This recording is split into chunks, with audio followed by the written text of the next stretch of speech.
See if I get that notification.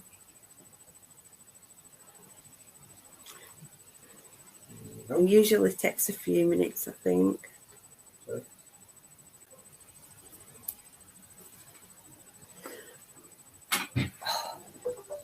There it comes. All right. Monday at 12:28 in England, and I've come live with, again, 0 notification. Hello, truth be told. How are you doing? It's been a funny old week, hasn't it? Got my cup of tea. My grandson got me this older. Oh, thank you. I'm glad you're good. I wasn't sure. Oh, there's a few people. Hello, Guernsey girl. Hello. I'll have to take my specs off to read it. Hi, Martin. Hi, Oddbod. Hi, Karma, please. It's good to see everybody because, like I said, I gave 0 notification, and it's not my usual time of day for coming on live when I do give notifications. So, but you probably know now, if I do go live, it tends to be a spur of the moment thing nowadays with me. But I wanted to come on because YouTube has gone absolutely crazy. It's gone mad. As my banner says, loyalty, lies, and lunacy. I don't know if it is a full moon, but it feels like it should be with the amount of craziness that has gone on. Hello, K-Rocks. How are you doing? So, the first thing is, there's a new collaboration in town. And it's one of the most unlikely collaborations you would have thought. But she has been begging for it for quite a while. It was over a year ago now. She did say she would strip naked, get down on her knees and apologise to AD. And she's also made other... Hi, Sagacious. Hi, Kim. And she's also made other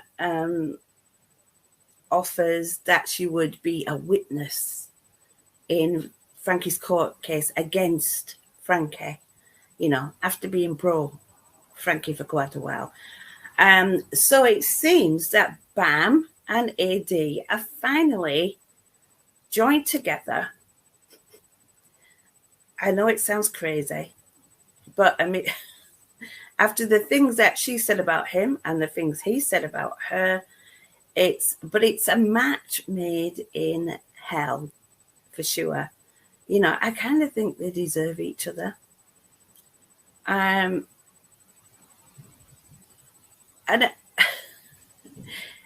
I knew for a while now that AD's been listening to the stirring that comes from that neck of the woods, but by some of the ideas that he was coming out with. The biggest hint was the hippo joke, of course, because that's what they call me, and that's what they're always making jokes about over there, calling me that. Hello, Guernsey girl. Never in a million years. Cluster bees stick together. Is that what they are, cluster bees? See, I don't know these psychology terms. I don't know what a cluster bee is. If you can explain, like, in really, you know, like you're talking to a 5-year-old, that would be... I know it's a personality type, but I mean, does AD not realize that? I mean, he's constantly calling people with mental health into, and usually when he says they're mentally ill, they're crazy, they're old, he's pretty ageist, pretty sexist, pretty everythingist, really.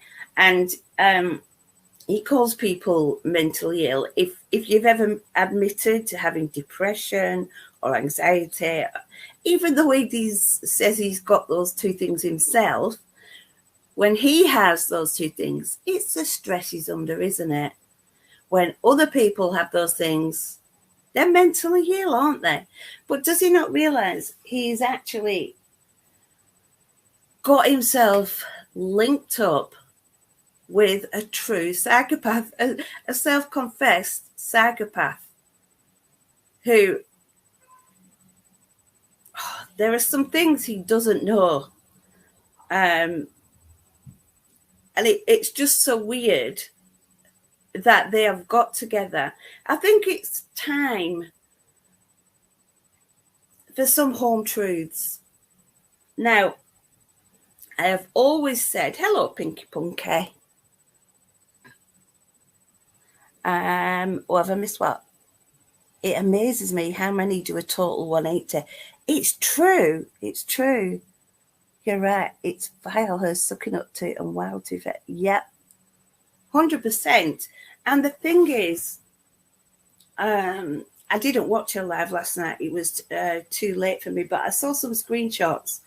And apparently a few of her followers are unblocked now on ADs. Now she's like, okay to go in there. So her followers are okay to go in there. So AD has unblocked them. So that's going to make his channel a really nice channel, isn't it? You know? And I don't understand how Bam thinks she can be a witness for AD in any court case. How can she be a witness? She hasn't witnessed anything. And the court case is about defamation and harassment of Frankie. That's the thing that needs to be proved in a court, and a judge needs to assess it. Whatever she says has nothing to do with that. And especially when she's turned sides and everything, that she's not going to be even a credible witness. And to be honest, I can't see AD calling Bam as a witness. He might have decided it's good to form an alliance, but would he actually go? Would he actually risk putting her in a courtroom? I doubt it. I actually don't think she would be allowed to be called, because she's, as well as being totally uncredible, she's irrelevant, and she really is irrelevant to the court case. You honestly forgot he existed. Oh, he exists, all right. Now, if he knew more about Bam, I don't think he'd be so quick to make an allowance. Obviously, the stuff he's turning a blind eye to now. I mean, AD is really worried about his daughter being verbally abused, and said his daughter has been upset recently by Super Chaffer. If AD is worried about people's daughters being upset, he really needs to look at Bam's record, you know, because she's pretty good at upsetting people's daughters. She really is. And not only has she driven someone to suicide, called an 8-year-old a whore, all these things, and worse. She called them worse than a whore. But it's like she said herself, she has no limits. She is a psychopath. She has no empathy. She gets excited by attacking and she gets that adrenaline rush that psychopaths can't get from any good means, you know. Her life is, I mean, her health's not that brilliant. She's stuck in a house all day. So she's single. I mean, her husband ran off with one of the neighbours. So she's obviously going to have some anger about that, going to have some resentment about that. She tries to project that she has a perfect home life. Far from it. Far from it. She does not have a perfect home life. I know she did open up to Martin before the whole refund thing, you know, and I know she's had difficulties with her own offspring, with drugs and thieving and lying. And I might actually read that out soon, but for now, I'll just leave it like that for now. She's an unbelievable witness, the king and queen of evil. Yes, you're right. Hello, Kimberly. Oh, thank you. It's really good to see you because it's that time of day. I don't normally come live full stop, but I definitely don't normally come live at this time of day on a weekday. So I'm really pleased there's quite a few people around listening. So, right.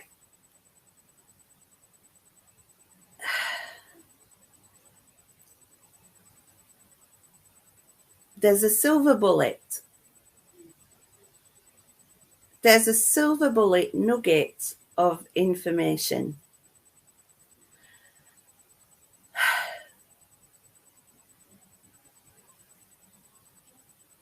Now, I was going to do this the right way because I do things generally the right way. I'm looking at Martin now in case he's looking worried. It's like I generally do things the right way, the legal way. And you heard that Martin raised money for a roof. He did. See, I'll go through the whole roof fund story because that's quite. I mean, I know Deehan's now saying that we've called him a thief, or Martin's called him a thief. Not true. That's not true. The money was sent from the roof fund. Bam said, don't send it to me directly because I don't want people to know I've got this money coming in. I don't want my husband to know. So what he did was he sent it via Deehan, and Deehan transferred it to Bam. So nobody's saying Deehan's stolen anything.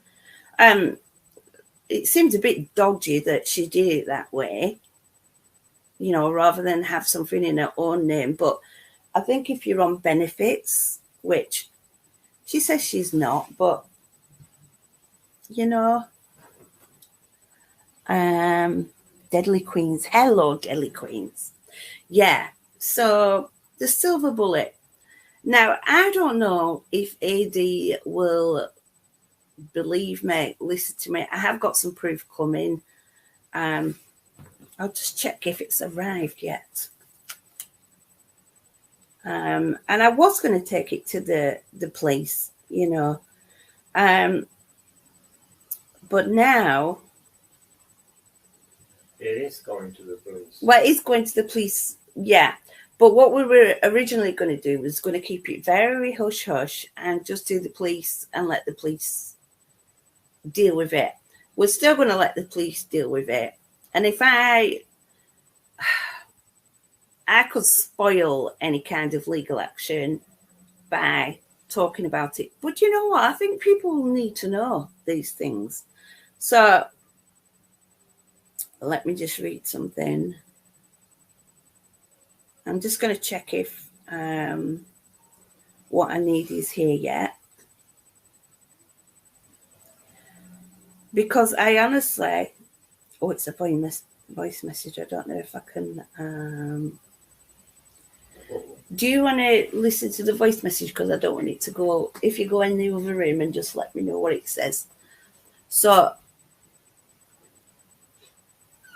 There is some information coming. Free Falling. Hello, Free Falling. Still awake in Australia. So, yeah, I'm guessing it's quite late there. Yeah, I have come on at a different time. So maybe there are some Australians still around. I don't know. Or they might all be fast asleep. I have no idea. I think some Americans are still asleep. So it is really, you know, I have gone on at the wrong time. But it's one of those things. It's like, you know, when you feel...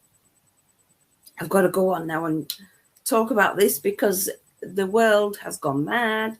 It's an absolutely crazy time, you know. So all those years trying to get AD to see the Russek's viewpoint that what he was doing was hurting people. I mean, he's even gone into the Munchausen by proxy stuff, which originated on another channel. He's even gone, calling Shanann's character, did she really have lupus? Is that a real scar on her neck? Was she drugging them to get them in bed early so she could have time to herself? Why were they in daycare? Was it Munchausen? He's gone through all that, totally trying to trash her character when she's a victim of the most horrendous crime. And there was nothing bad about her. And they've been trying to trash all the family. It's okay. Oh. Right. So the silver bullet. Now, A doesn't know this. So I'm going to put this out to AD directly. Hello, Lady Lucan. Hello, Beth. Now, do you know what? I'm trusting chat here because, Mark, you're a mod, Martin, aren't you? Yeah. But he's not even looking at chat at the minute. He's wandering around. And I don't know if I've got any moderators at all because I don't really do moderators, because I don't have like massive audiences, and I tend to just deal with it myself. If Sarah Bellum's here or Tinks is here, they will deal with it. But generally, I just trust the people in chat, and I'm open to critical comments or other people's viewpoint, as long as they're not like overly abusive, Hello, Captain Leaf and Batman. Is Frankie going to get Eddie in court? Of course he is. Yes. Yeah, because Eddie's not going to settle. Eddie's not going to settle any other way. So that's where it's going to end up. I mean, Eddie's talked about it himself. He's talked about... Frankie hasn't talked about it because really you're not meant to, are you? If you're involved in a court case. And obviously I'm not involved, so I can say what I want. But I'm not going to do anything to spoil that. But yeah, AD, but I can repeat what AD said because he's made that public. He said he's given evidence to the King's Bench. Used to be the Queen's Bench. I keep wanting to call it the Queen's Bench, but we've got a king now, haven't we? So it's the King's Bench. So, it's chucking it down with rain now. We knew it was going to rain today, but it just came. King's Bench, Royal Court. The King's Bench at the Royal Court. Yeah, AD keeps calling it something else, doesn't it? Is it not the High Court? King's Bench at the High Court. I know it's the King's Bench. It's in London. High Court. We're not lawyers or anything. So, I pray and want that family to get justice. Yes. And not just that family. I want social media to be safer for all victims. I mean, Kylie Rodney's relatives now are taking, what's that dude called? Upchurch? Ryan Upchurch, is it? Yeah, are doing a case against Ryan Upchurch. Critical Case just lost her case that was brought by Christian Andreaccio's mum, Ray Andreaccio. Obviously, there was the dude that left his wife for a porn star. What was he called? Alex Jones, with the massacre that he said never happened, and all these ridiculous stories and conspiracy theories that people come up with just to get clicks and views with no truth behind them whatsoever. And it's so... Oh, thanks, Guns Girl. Yeah, you too. Hello, Fit a Crab. Hello, HMRC. Just a plug for the Crowd Justice Fund. Oh, excellent. Because it's kind of payday for a lot of people, actually, isn't it? And now people are going to say I've deliberately chosen today because it's payday, but it didn't cross my mind that it's actually the last day of the month. I'm not AD doing it's the last of the month, sign up to Patreon, then you can be charged twice, But, yeah, thank you for putting that out there, HMRC. Yeah, the fund's doing really well. Legal action is an expensive process. It is. AD says he's no money. He says he's going to defend himself. If he chooses to do that, then fair enough. But he can't then say, oh, I didn't have a fair trial because I had to defend myself. And because that, do you know what I mean? He's shooting himself in the foot, really. Hello, Peter Howells. Good to see you. I'm in 63 in chat. That's big for me. My lives are very rare and not very well attended. You know, I have a small group of people because generally I don't do drama. I do anti-bullying things and well-being things that are more to do with positivity. I like to be more positive. I don't like the hate at all, which brings me back to the silver bullet that is going to be news to AD. AD won't know about this. I only learned about this recently. And like I say, it will be going to the police. I've discussed with the person involved and they're happy for it to go to the police as well. Now,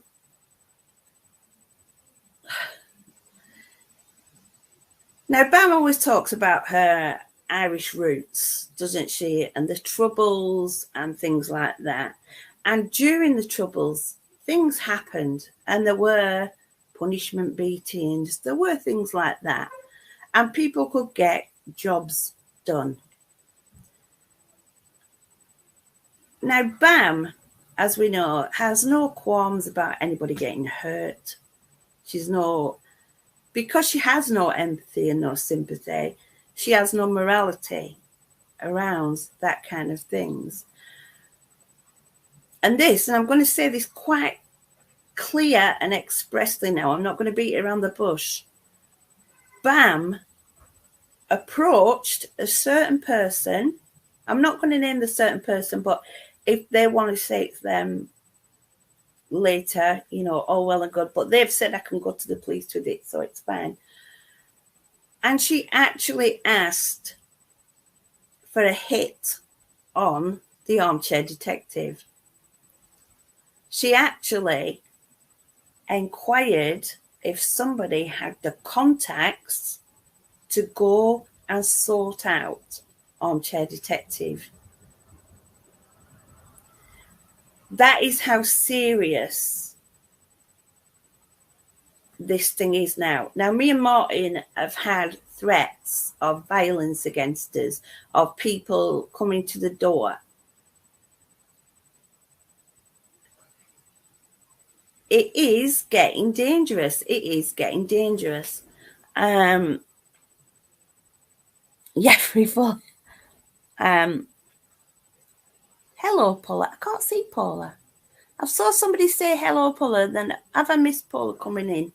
Sorry if I've missed Paula. Hello. Yeah. So this is how serious. I mean, she's publicly admitted to driving a man to suicide and said she'd have no qualms about doing it again.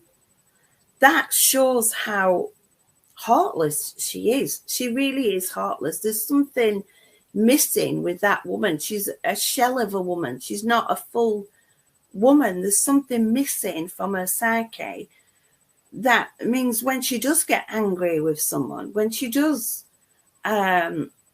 feel that hate, that she now feels that hate from me and Martin, she wants to be proactive. And this is what she's actually done. She's approached someone and they actually told her, like, no, don't be silly. And they had the contacts from being in Northern Ireland, you know, and it was war at the time, and it was how things were done. It was a way of keeping law and order and things like that. There was like a code of conduct, and, you know, but she tried to use this to actually put a hit out on AD, which And I know that is a very, very, very serious allegation. And I would not make, I hope you trust me enough to know I would not make that kind of allegation unless it was true, unless I knew it was true. Everything is bonkers. It is. She's dangerous. That's crazy. Yeah. I mean, Bama said her brothers are coming to see us, and there's comments in the chat, you know, that they're just an hour away, expect a knock on the door. Bama said she can bide her time, and she's done it before where she'll come and batter someone and strip them naked, and really she doesn't know when to stop when she's beating them up. She has said all this, so that there have been, so for AD to worry about threats, we get threats.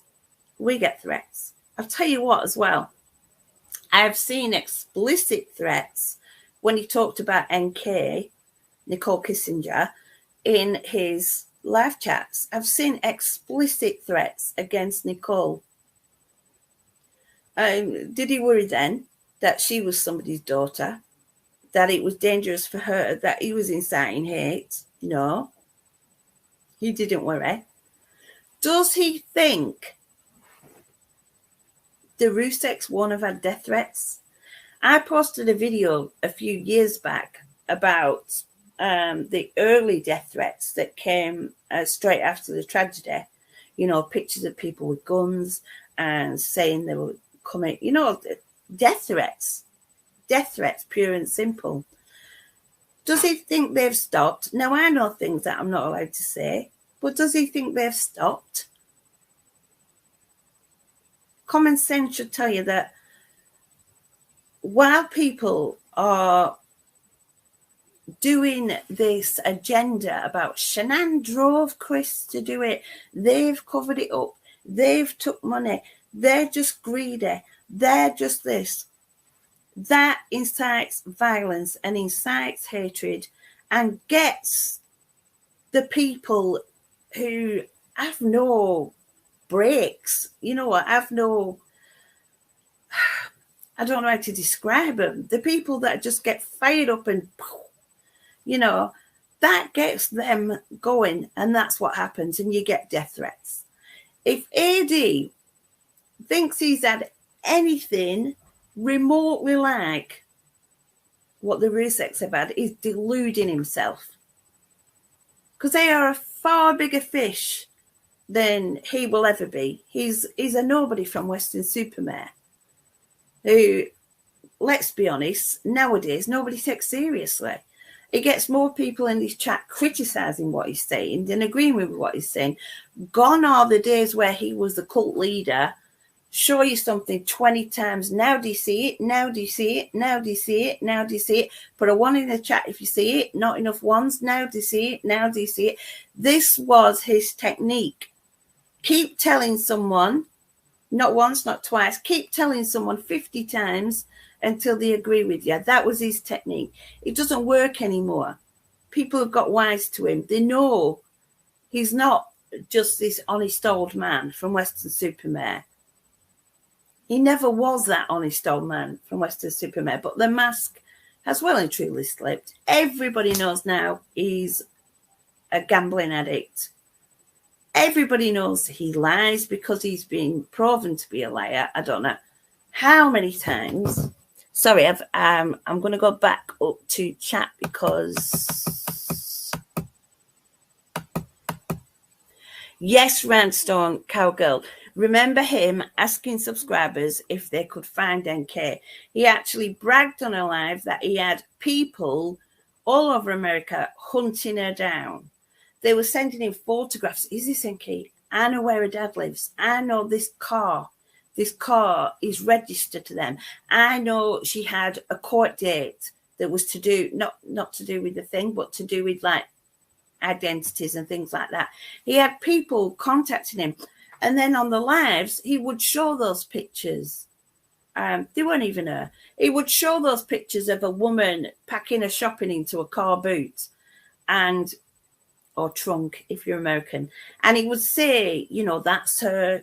See, I can look at the metadata, her ponytail's here, she's got that receding bit. And he was doing all this and inciting people. And he knew 100% that Nicole Kessinger was getting threats of violence against her person. I mean, she had to change her whole identity, for goodness sake. She had to leave her job. She had to get a new name, all that stuff, because it was so dangerous. And he just put fuel on the fire of that. And that is why I'm so passionate about this court case going ahead and other court cases like it, like the Keeley Rodney thing, like the Jones thing, like the critical care thing. It needs doing because platforms themselves don't have the motivation. They just see dollar signs, pound signs, just like AD. The governments don't have the motivation because it's a lot of bureaucracy, red tape. It's a lot of organization, and they really can't be bothered. They haven't got the time to do it. But it needs to be, and these cases will push the agenda of people's safety online and push the agenda of people's mental health being destroyed by people like critical care, BAM, AD, those kind of people. Dave from Australia. Now, there's a criticism. Dave's doing it. Why aren't you after Dave? I can't do everybody. I'm one person. I only know AD from watching AD just after the murders and seeing that he had the body cam footage. That's how I started watching him. Then I saw he wasn't honest. And that's when I thought, hang on, this ain't right. He was projecting himself as somebody with knowledge and experience about camera footage, with insider information, as some kind of expert. He wasn't. He was an old man from Weston-super-Mare. And hang on, I'm going to scroll down because I keep missing chat. Oops. Yeah, shame on them free falling. You're absolutely right. Hello, Bubble and Brew.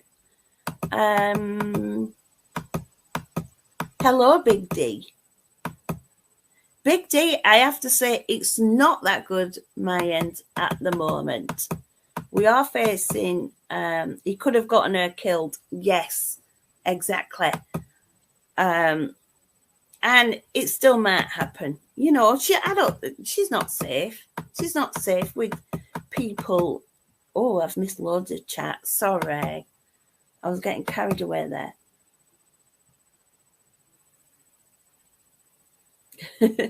I've missed lots of chats. So hello to everybody coming in. Yeah, Dave, it's not good when you're being threatened with violence, and when you see the collaborations that have occurred.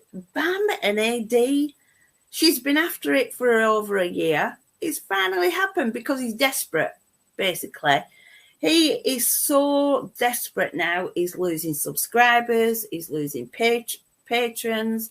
He's losing what tiny bit of credibility he had. That's all gone out the window. He's trying new things. He's trying aliens. He's trying ghosts. He's trying asthma, as he calls ASMR. He's trying these things to recapture his audience because he doesn't make the same money that he used to. He used to make a lot of money. He said that himself. He used to make a lot. In my mind, he still makes a lot because it's all relative, innit? What he makes now, I'd be really happy with, you know. But he's not because he's quite greedy. And he doesn't care who. Hello, Truth Untold. It just goes to show how weak a lot of these people are. Oh, thank you, Radstone. It does go to show how weak they are. I mean, BAM she's a manipulator. She manipulates, and I have to give her a compliment here. She's very good at manipulating. She can work her crowd because her crowd is formed of a certain type of people. And it is like a cult leader. She'll give them compliments. She'll call them intelligent, even when, quite frankly, they're not. But she will call them intelligent. She'll big herself up, giving herself PhDs and degrees that she doesn't have. And she's not qualified at all. She just pretends she is, to give herself some status and authority. She's not qualified at all, to be honest. But she uses that to you can tell with the language she uses. There's no real intelligence there. She keeps saying about being in Mensa and all this stuff. No, she's not that bright. And as a psychopath, as a self-confessed psychopath, there's something missing, which means she can't function properly in society. She doesn't understand certain social aspects, but she does understand how to manipulate, and she's very, very good at manipulating. The day that she changed her channel to be against Frankie and against the fund, it was One Live. One Live did it. One Live did it. She was able to get them from the beginning of the live, when they were supporting Frankie, to the end of the live, asking for refunds, saying it was a fraud, saying that Frankie was going to get all the money. I hope I've proven that Frankie doesn't get any of that money. He doesn't get any of that money. That was all lies and manipulation. And the reason she was cross, the reason she turned, as most narcissistic psychopaths, because all psychopaths are narcissists, that it just goes with it. Not all narcissists are psychopaths, but all psychopaths are narcissists. And her refund, which Martin was kind enough, I don't even think she had a hole in her roof, but Martin was kind enough to do for her, it wasn't getting the amount of money, because some money was going over to Frankie. And at the time I was doing a live, Frankie was in the live chat of my live. One of her people came over and said, Bam said, can he come over to her chat, because her subs want a thank you for all their donations. They donated more money than people in Helen's. So, but Frankie said, no, I'm okay. I'm fine where I am. She did not like that. And she hasn't liked me ever since that. And contrary to what she says about me begging to be let into her channel, the complete opposite is true. I was approached. I mean, Fit to Crime is in chat. So Fit to Crime, I'm hoping, can corroborate this, because Bam wanted me to come over to her channel. And a couple of people let me know about this. One was Fingal, one was Fit to Crime. And they were both telling me that, like, Bam would welcome me into her chat. And I said at the time, I'm not really my type of person. I don't really want to, even though, Martin was supporting her at the time and some people were supporting her, but I didn't want anything to do with that. And I said as much. I said it really politely. I said, no, I said, we're on different roads. I think that's how I put it. We're on different roads. I've still got the emails, the messages. We're on different roads, and I can't, I think we should keep it that way. So I tried to be polite, but obviously it's a rejection. Yes, she was furious when Frankie wouldn't come over. And that's when it started, the turning on Frankie. He hasn't said thank you. He hasn't done this. We should ask for refunds. Why should we give money to a fund and all this? Hello, Valentine Bilby. Oh, favourite couple. I did have a good birthday. Thank you very much. Hiya, Tosha. It goes straight to the lawyers. That's right. Any money raised by any crowd justice thing goes straight to the lawyers. Now, when AD started his crowd justice, he wasn't really sure of the rules. Somebody just told him about it, and he didn't really look into it. Hey, Tasha. And he was pretty ignorant about it. He didn't know that you have to reach your initial goal, which raises money to actually look into if the court case is feasible, gets all the information together, and does all that. And then after that, there's a stretch target for further action. So he saw it's was it about 500 quid's worth of art, and he said he was selling the art to pay. So, but he actually put 200 in the fund, and I bet it really pained him to put that 200 in.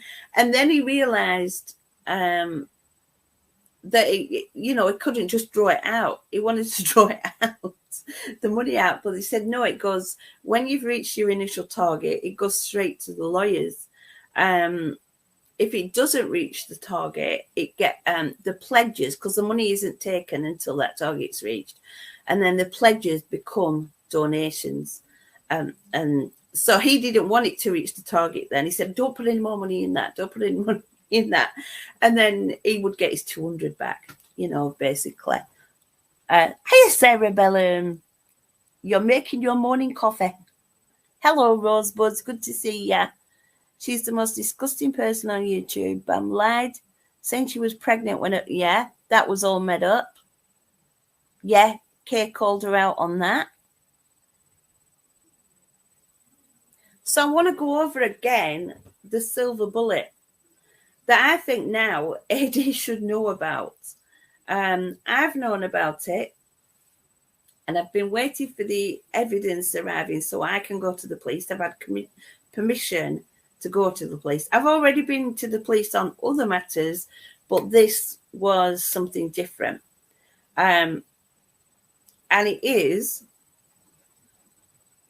that BAM actually sought to get people to put a hit on Ted Detective. It sounds ridiculously far-fetched, and I understand, I think so, and I understand it sounds ridiculously far-fetched, but it's the truth. And the person, hello, Caseway. Oh, thank you. Now, I don't know, right, I haven't named the person who shared this information, but if they wanted to corroborate that in the live chat, that would be absolutely fantastic. I know they've given me permission to go to the police. I'm just waiting on the stuff to take to the police. So if they did want to do that, that would be fabulous. But I'm obviously not going to force that or anything. Because I know me and Martin are getting threats of violence. And so when we do move, right, they keep saying, don't they, that Martin's penniless. He has no money. It's not true. Actually, am I allowed to give a progress report? No. Okay. Right. But so far, it's a private life. It's private life. He's right. It's private life. And when we do move, we'll be keeping that address very secret. Because it is getting too dangerous. It's getting too dangerous. It's getting absolutely ridiculous, the threats. Some are veiled threats, and some are just like outright threats. It's absolutely ridiculous. You was in a very interesting live last night that was private but may become public. Big exposure on the community and the Watts family. Oh, see, I have a feeling all these things are going to come out. Now, I've brought out that thing today because of the alliance that's just been formed between AD and Bam, and presumably all her followers, well, they are doing, they've all said they've been unbanned in his chat and they've been leaving nice messages for him. How quickly they've forgotten the stuff that AD did and the lies that he's told and the hurt. How quickly they've forgotten why they donated to the Crowd Justice Fund. It's amazing, isn't it, how quickly people just change, you know, especially when they're being manipulated.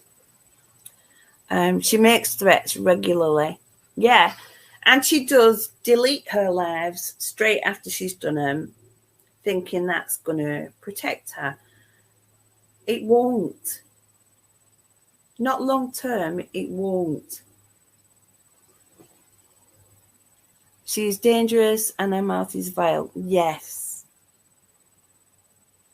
And she's only, a couple of hours away from me, maybe a bit further. Less than 3 hours away from me, something like that.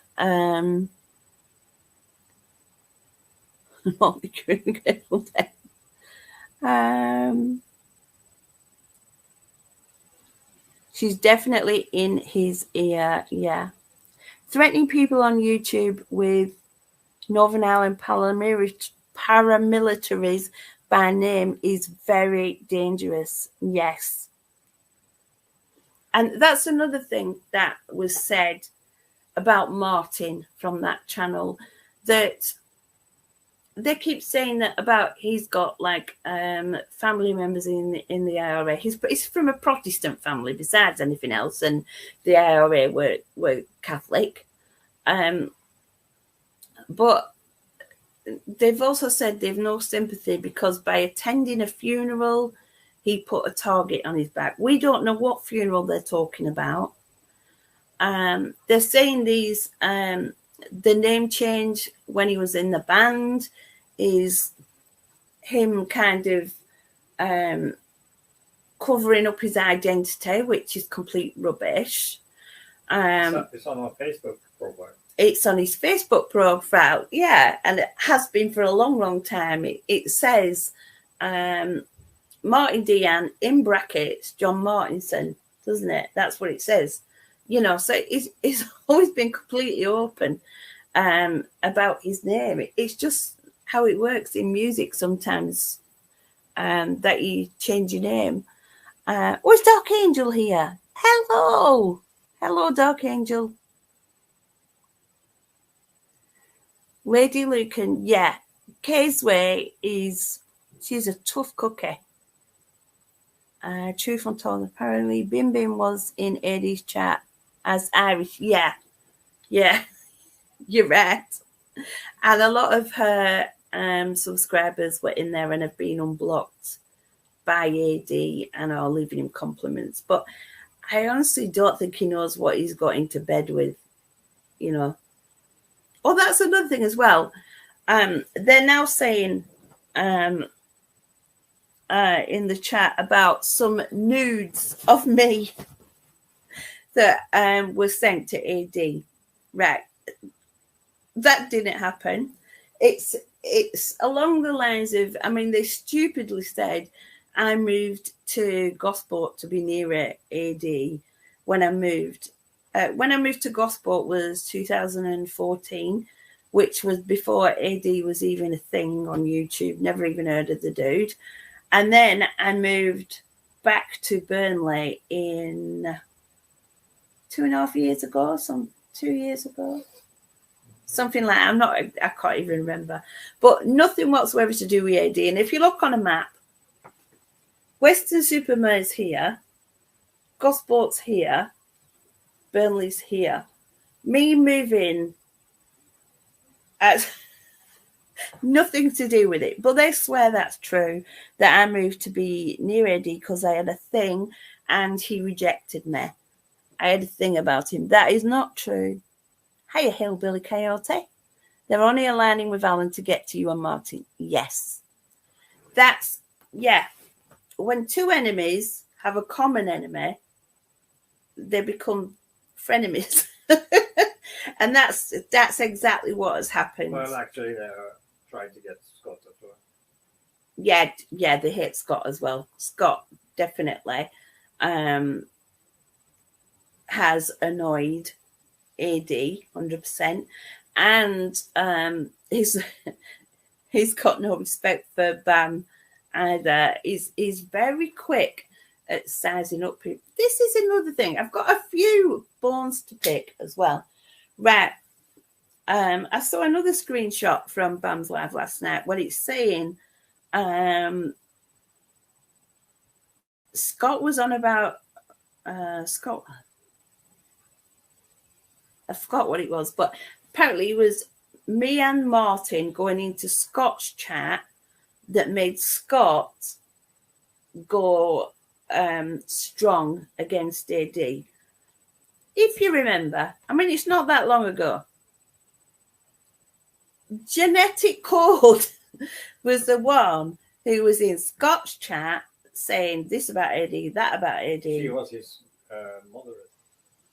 She was his moderator. Yes, you're right. She was a moderator. And I'll tell you what, it didn't take him long to figure out that Genetic, I thought was okay for quite a while. It took me longer to figure out. But she has totally, sometimes she says she's for Frankie's case. Then other times she's really horrible about him and saying he's doing it for money and things like that. And she doesn't like me because I wouldn't jump on the anti-Claire bandwagon, and I still won't. I know a lot of people still think that Claire wasn't a lawyer, and whatever, she was never employed. I don't even want that to be an issue because she was never employed as a lawyer. The lawyers are Cohen Davis, you know. Claire just did loads of completely free collating of evidence, collecting it, putting it in the right format to send to Cohen Davis, and that was all she did. But somehow she's this big scapegoat. I'm just going to scroll back because I'm missing stuff. They want to hurt Frankie too. Yeah. How am I responsible for others' actions? Exactly. But you must have heard AD talk recently about he lumps us all together. Like we're feeding Scott information.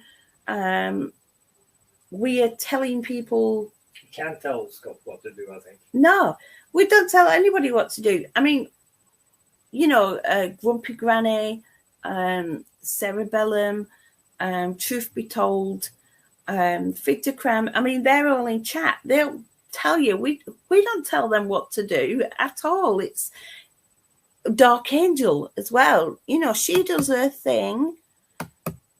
We have a lot of the same way of thinking. Tosha as well. She does her own thing. We have Antixie. We have our own way of addressing matters and our own thoughts about matters. And quite often we'll do a video or something before speaking to them, you know, and but they will like it because they agree with the sentiments.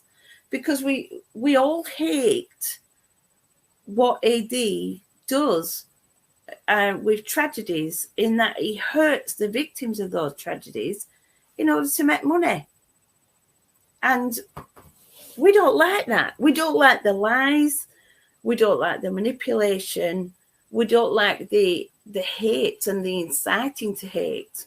And just the pain that it causes for the people involved. Yeah, throwing Frankie's name out all the time. He doesn't even say his name. On his Patreon on the 28th, he said, some boy in Colorado. I mean, I don't know Frankie's exact age, but he's in his 30s. Is that right? It's his 30s, isn't he? Yeah. He's not a boy, but he did that to Super Chaffer as well. You know, Super Chaffer's got a grey beard, and Eddie's calling him boy. You know, he does it to undermine and demean.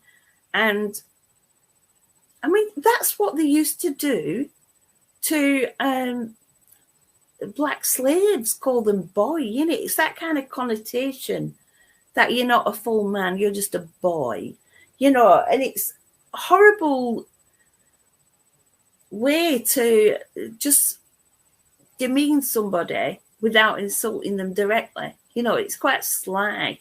And he also plants that perception in his audience as well by using those derogatory words. Now, somebody told me I was being really petty by pointing this out the other day in a video that AD deliberately says people's names wrong, and like he calls him Junior, he calls him Boy. Martin is constantly calling him Deehan and saying his name wrong. And AD actually said out loud in a video, I do it deliberately to wind him up. AD's, it's not dyslexia. AD knows what he's doing. He said, I do it deliberately to wind him up. And that's what he does. He does it with Super Chaffer. He does it. Cartoon Lady. That's another one. The hairdresser. You know, making up the sex tourism stuff. You know, just because he's been a bit of a sex tourist doesn't mean other people are. He's projecting his own stuff onto other people. Tinksy, you're very clued up at figuring people out. It takes me a bit longer. I think I'm getting better, but sometimes it has to be quite obvious for me. And no one is responsible for anyone else's thoughts, comments, or anything else. Correct. We all have personal responsibility. We all have autonomy. We all make our own choices. We're not sheep, or at least we shouldn't be sheep. And those people that are following people like sheep, start thinking for yourself. You know, the amount of hate I get, the insults, the hippo jibes, the talk about my private parts, my vagina, and I mean, even AD was laughing about that. AD's put a post about a hippo and got sent a hippo vagina picture. And although he isn't mentioning him by name, that's come from Bam's crew. And that he's posting that, you know, as if to say, like, oh, Helen's repulsive, you know, how mature. But that's what he does. Now, I don't do that. I don't say, like, oh, if I give an example, it means I am saying it. And I don't like to insult people on a personal level. But there are things I could point out about AD physically that aren't all that, you know. I don't do it, though. There are things about Bam I could point out easily, and about Sheila, and about the other people that really like to hate on me and insult me in the worst possible ways. Well, what they see as the worst ways, it's actually quite childish, most of it. The things that I worry about are I mean, AD has used that word dehumanization. AD is the worst at dehumanizing. It starts with calling somebody a boy. Then it starts with insinuating they've got a bad past. And then it starts with saying they're greedy for money. But actually, he's talking about himself. He's the greedy one. He's the one that you can't trust, you know. But there is a lot of projection. Maureen, oh my dear, she's been quiet after that disastrous live, hasn't she? I mean, I think it's so weird how people on social media can forget that they're being recorded and filmed when they make statements. It's so weird. And you had Maureen a few years back saying, I saw a 10-year-old naked on a bed and a grown man standing over her. And this was what's on Eddie's hard drives.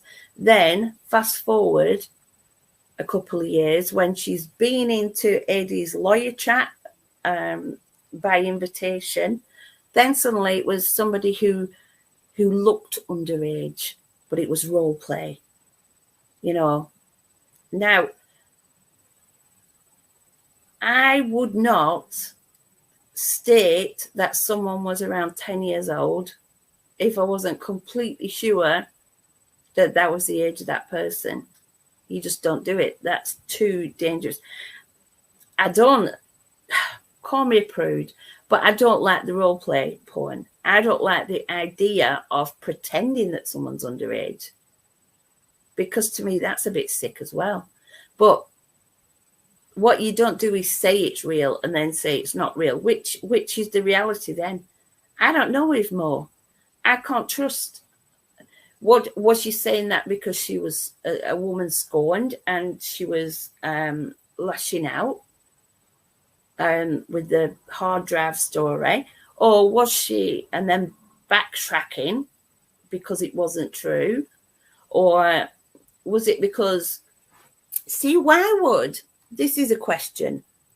If Maureen had said, hello, just sagacious, genetic is a bit nuts. Hello, Scottish lassie. Sorry, I'm missing chat. Oh, look, I've missed loads of chat. See, one thing I'm going to say about the Mo debacle is that, oh, I'm so sorry if I'm missing comments. I am so rubbish. Cerebellum has no control over Helen. Especially think of hello, Mr. Shannonite. Just finished cleaning out the guttering and polishing Martin's shoes. What else do you want me to do? I think we need a bit of weeding doing, if you could do that, you know, but not too noisy because I'm on a live. Hello, Paul. Can't remember when Genetic turned on the Reset family, but she became the biggest hater of, yeah, she's so angry, you know. With Genetic, she became out of the loop. Like,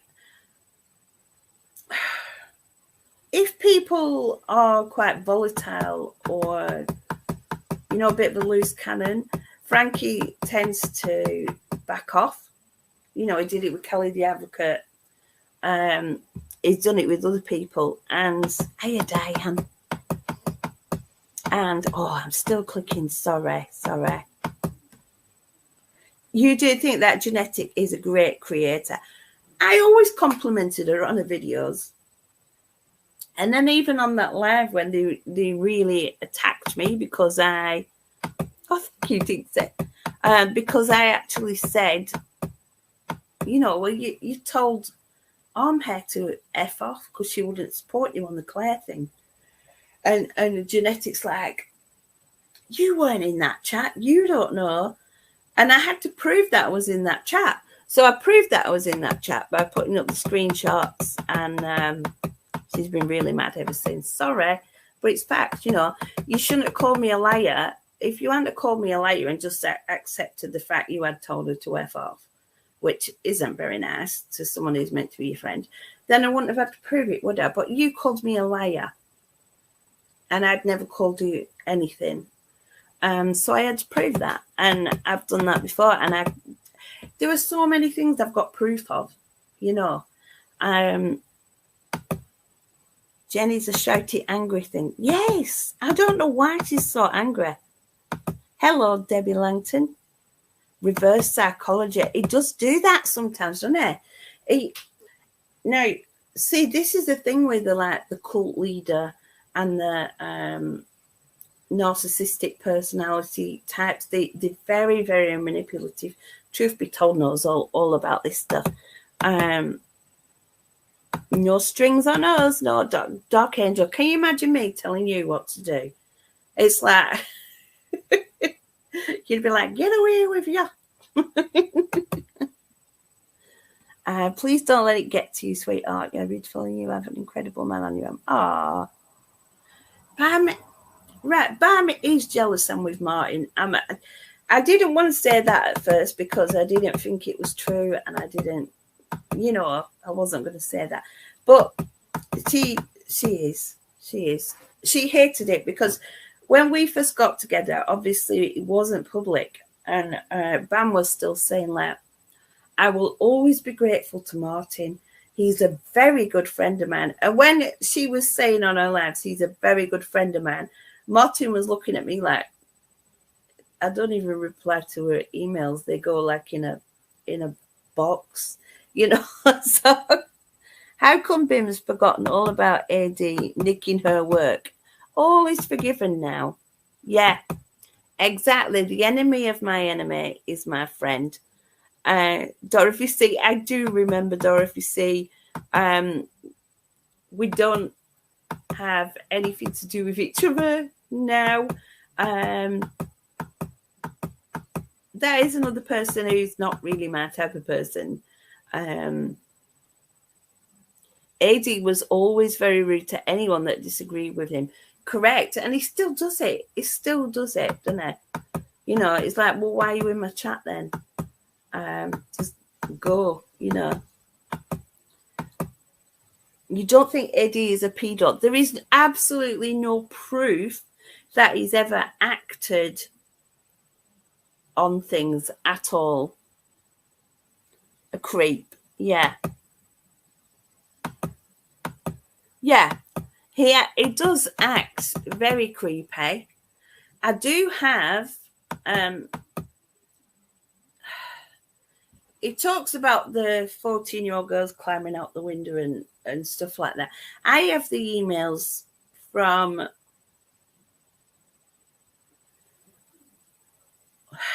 there was a group of girls, right? This is it's hearsay because I got it sent to me in an email and I was supporting the person. But obviously I haven't made a video about it or anything like that. But I will tell you what he's talking about there. Martin sent me a copy of the email saying, Helen, can you talk to this person? Because I think it needs like a female touch sort of thing. So I began corresponding with this now woman. She's a fully grown woman. And when she was 14, her and her friends, this is the story that I've been told, and I can show documentation to prove this. I'm not saying it's true. I'm not saying it's false. I'm just saying this is what somebody told me. And because I've had training in disclosure of things of that nature, I used the training I've had in the way I dealt with it, which is always believe the victim, never act judgmental, and never overreact or say you'll do something like, I'm going to the police or something like that. So I didn't do any of that because to me, if you're a victim of that kind of crime, it needs to be you that makes the decision yourself, whether you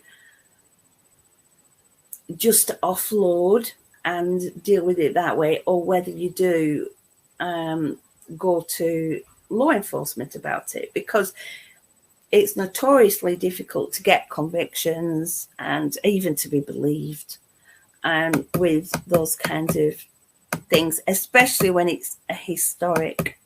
Hello, Tootsie Pops. Especially when it's a historic thing. So anyway, so it was disclosed to me that this person, who I won't name, and I think it was 3 friends of hers, and they were invited to, allegedly, invited to a birthday party of AD's son at a pub. It was going to be like a sort of lock-in private party. When they got there, two of the girls were a bit like, because there wasn't like other people around of their age. There was just, I think it was a couple of men or something. So they're like, oh no, we're going to go home. And apparently Eddie got quite angry, but two stayed, and they were waiting for the party to begin, and the door got locked, and she didn't go into detail about that because that was her friend's story. And then they were really, really, after whatever happened, they were very, very, very upset. And years later, she was talking to her friend saying, I think we should report this. And she was trying to talk her friends into reporting it, but they weren't sure. They didn't really want to. And she didn't have enough on her own. So it was all a bit like that. So that is whether it happened, whether it didn't happen, I can't say. But that was definitely told to me. And the way the emails were, and the hurt and the pain in those emails felt very real. And that's all I can say. And we encourage her mom and the two daughters. Yeah, it was a mother and a daughter, the mother of one of the victims. So we encouraged them to go to the police. We weren't going to go to the police because it was their disclosure and their thing, it'd just be hearsay if we did anything. So we encouraged them to go to the police, and I believe the mother and her daughter did go to the police. Yeah, but she showed me proof. Yeah, she showed you proof. So there you go. There is proof of them going to the police. So I don't remember. I mean, he says something about climbing out the bathroom window. I don't remember reading that in the. That might have been an exaggerated bit that they've added on. Well, we don't know what really we don't know. What happened. I mean, maybe Heidi knows the details about the bathroom window and we don't, because that wasn't told to us. But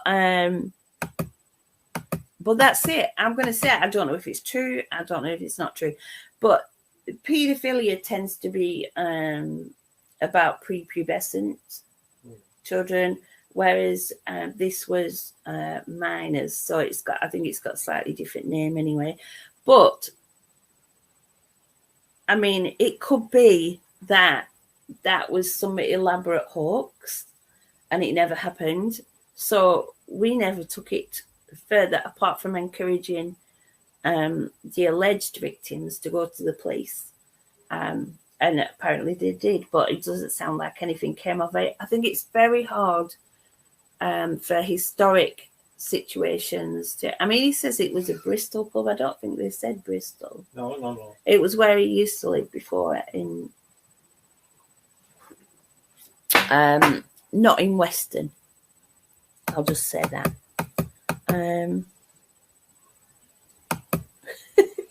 I love it when I'm on StreamYard and Tinksy tries to do the emojis, because Tinksy wears the buffet, by the way.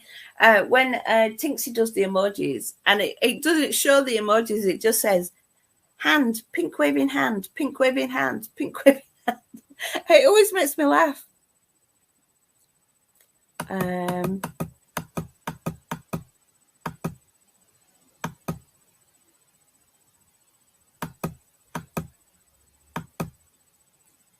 Oh, with the David thing.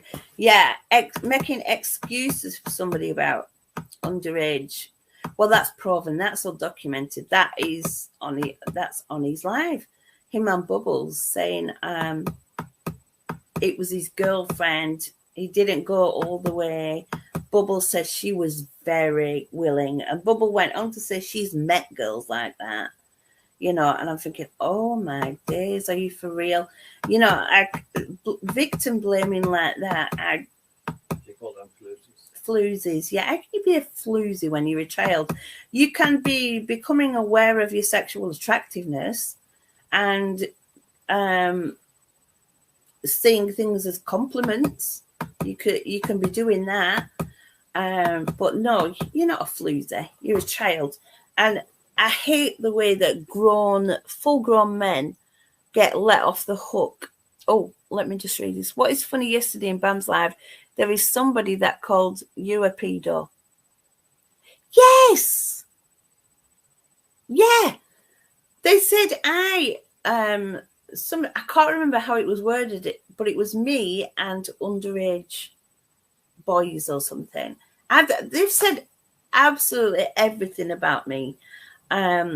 They said that, well, first they say I'm in sheltered accommodation. I'm not in sheltered accommodation. I'm in a flat, in a apartment block of flats. They said they were going to report me to housing for the things I was getting up to. Invited strange men in. You know, the only strange man that is Martin. You know, but they said they were going to get me evicted for what I was getting up to in my flat. I haven't been evicted. I'm still here. We are moving, but I'm still here for now. And you've told them about being there. So. Yeah. I've told the benefits office about Martin. They know all about it. I mean, I told the benefits office that I reported Sheila because she was the one threatening me. And that's against the code of conduct if you work for the DWP, which she did. Don't think she still does. Oops.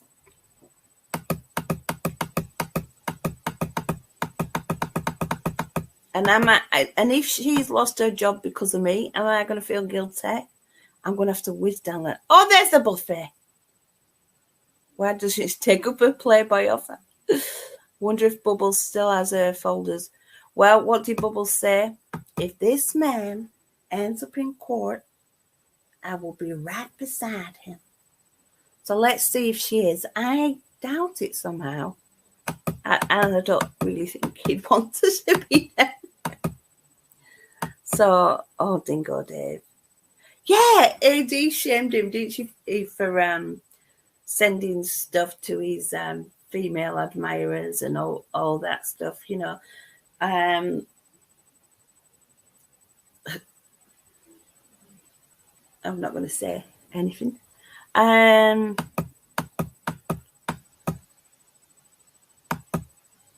Valentine's beat at Bristol.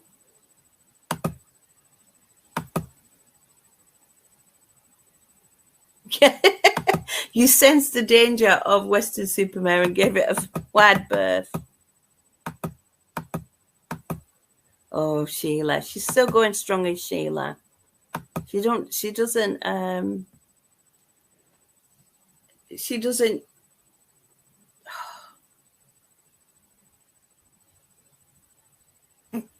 well, let's face it, she's always going to hate me now because I reported her to her employer about being very unprofessional and against the code of conduct for somebody that works in the benefits office. Somebody shouldn't say like, oh, I can find information out.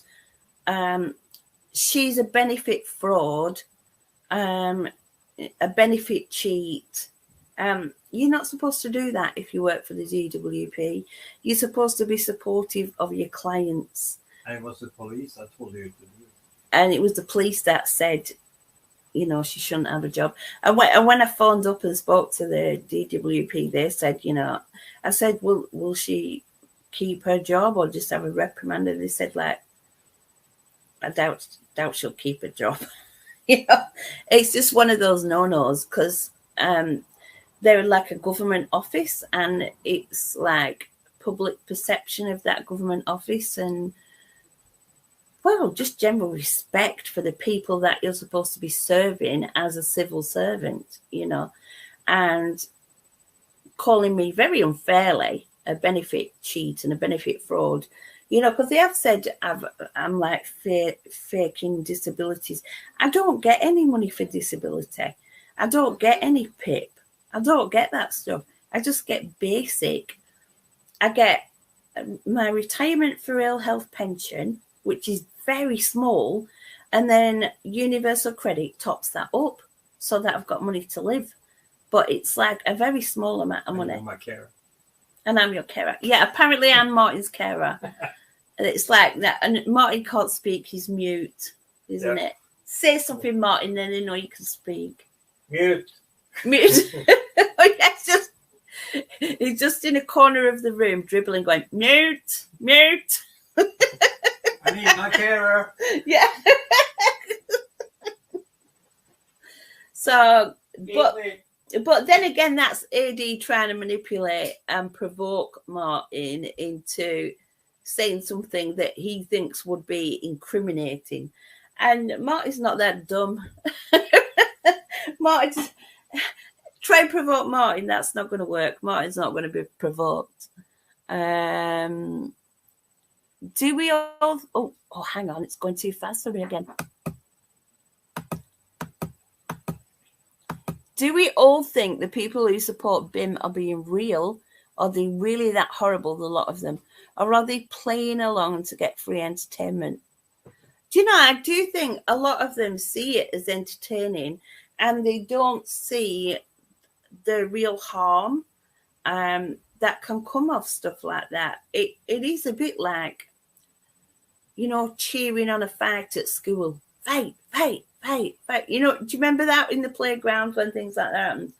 And I do think it's like that. It's very immature, but it is that kind of mindset. You know, people like Solange are truly vindictive and true.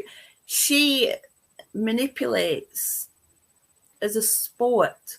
And I truly think that is her whole life. I don't think she has anything else.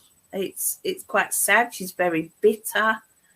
You know, the children thing, the way she ended up after losing her child and then not being able to have any more children, really explains how she insults people about their children. Because apparently I've had 5 children to 5 different fathers. You know, not true, by the way. Not true.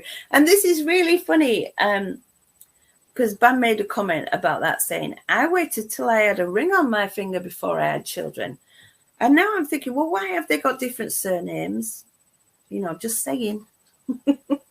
They haven't all got the same surname, have they? So, I mean, it might just be a quirk in your family, but usually that means there's been a marriage or a change of partner, you know. And then I doubt you'll be having any more, Bam, because you're getting on a bit now. Well, you're at the grandma stage like me, aren't you? So I do hope you get to see them regular. I've heard that you don't, which is very, very sad. And I do feel bad about that because I love seeing my grandchildren. And they love seeing me. And that makes me feel really good. You know, I love that. I'll show you what my grandson made me. It's quite funny because they're quite blunter kids, aren't they? He made me this thing on the computer and got his mum to laminate it. And it says, presented to Helen Chaffer for reaching 56 years old. And it's like, I said, did you not expect me to get that far? And at the bottom, he's even made it like a pretend website. It's not a real website. He Googled it to check it wasn't a real website. www.amazinggrandmas.co.uk. So I love that. And because he's elongated the picture to make it fit into their thing, he's made my face thinner. Win. So I love that. I do love my grandkids. I've got another one coming in about 3 months, something like that. So, and they bring up Helen and mock her at every turn. They do mock me at every turn. And it started off quite mild, didn't it? But then it got to, I'm a prostitute. I have kids to different dads. My children are bastards, so my dead child won't be allowed into heaven. I'm holier than thou. I'm Frankie's unofficial spokesperson. No, I'm not. I'm not. I've never said I'm Frankie's spokesperson. Frankie is Frankie's spokesperson. That's it. That, or maybe Cohen Davis. You know, if they put something. But I am not Frankie's spokesperson. I just give my opinion and say what I know and what I'm allowed to share. That's all. I'm not an official spokesperson at all. What else did they mock me for? Oh, they obviously like fat shame me. You know, that's so obvious. You know, but I've said before, I am fat. I am getting on. I am a grandma. This is the reality. I mean, I don't even dye my hair. It's grey, you know, and I've gone grey. That's what happens when you're old, and you get these jowls that I've got. That's what happens when you're old, and you get this chin thing going on, and your mouth starts turning down, and you get the crinkles when you smile, you know. And I've got the wrinkles. It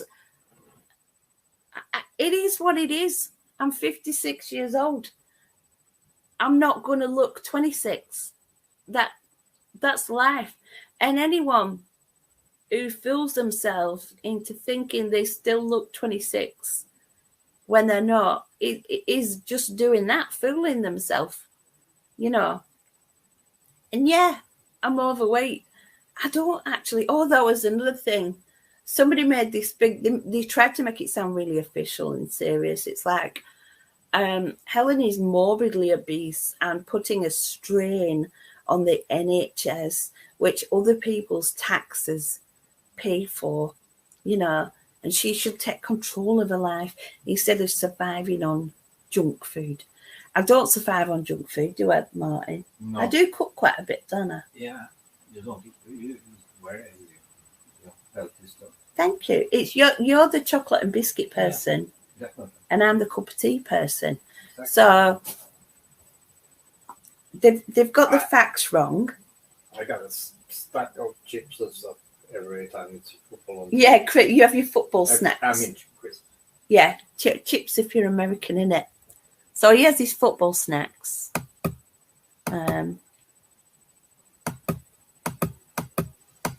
So what else have they said about? They've said so much about me. Oh, my makeup's like, what was that thing? Aunt Sally, you know, from Wurzel Gummidge, things like that. Can't put makeup on properly. I don't care. I'm not a professional makeup artist. I just do my makeup for me, and that's that.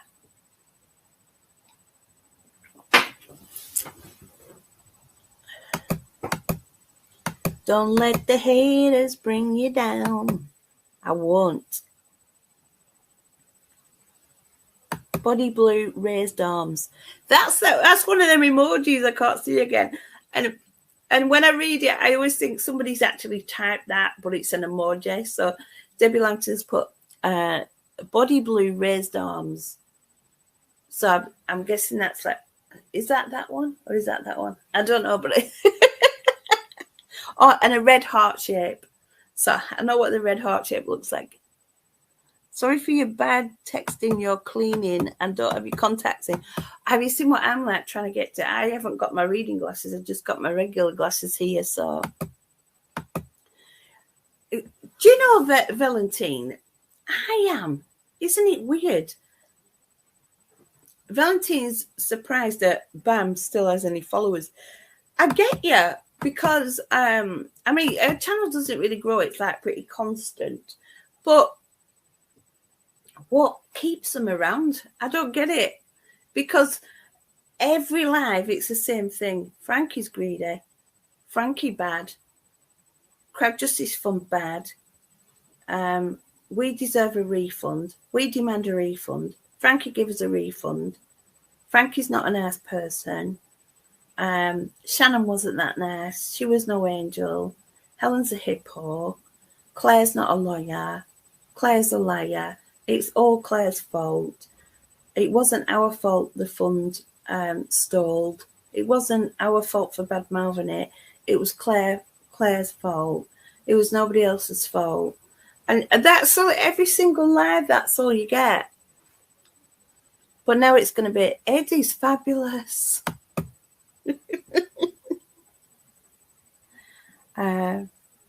Imagine Helen being your nan. Oh, thank you, Debbie, as well. I don't call myself a nan, I call myself a grandma. Because they're like, different people like different titles. You can be a gran, a granny, a nan, a nana. I'm a grandma. I like grandma.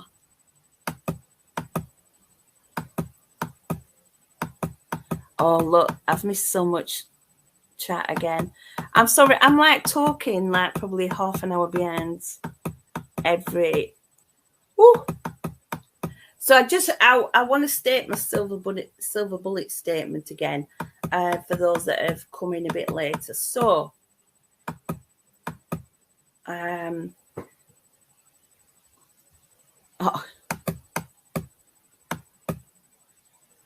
have such nice people in here. See, nobody's been very well. I have banned quite a few trolls, to be fairies.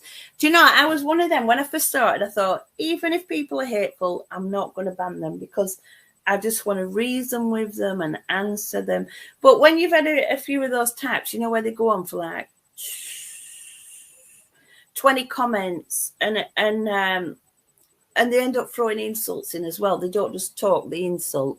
Then that's when they get banned. The green-haired monsters say green. So, silver bullet. Because I want to make sure people know about this. I want to make sure AD knows about this. Why can't I see Paula Parkinson? Paula, I can't see your comments and I don't know why.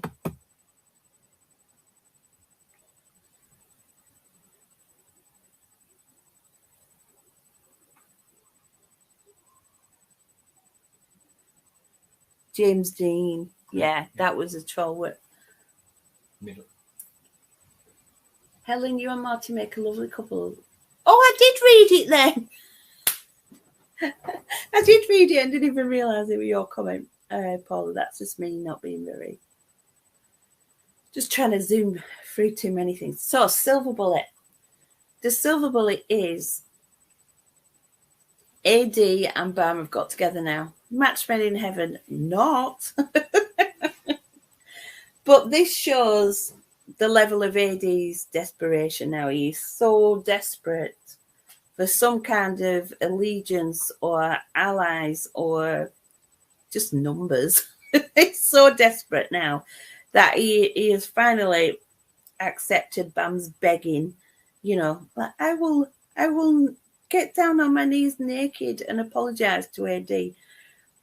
Can you imagine if I said that?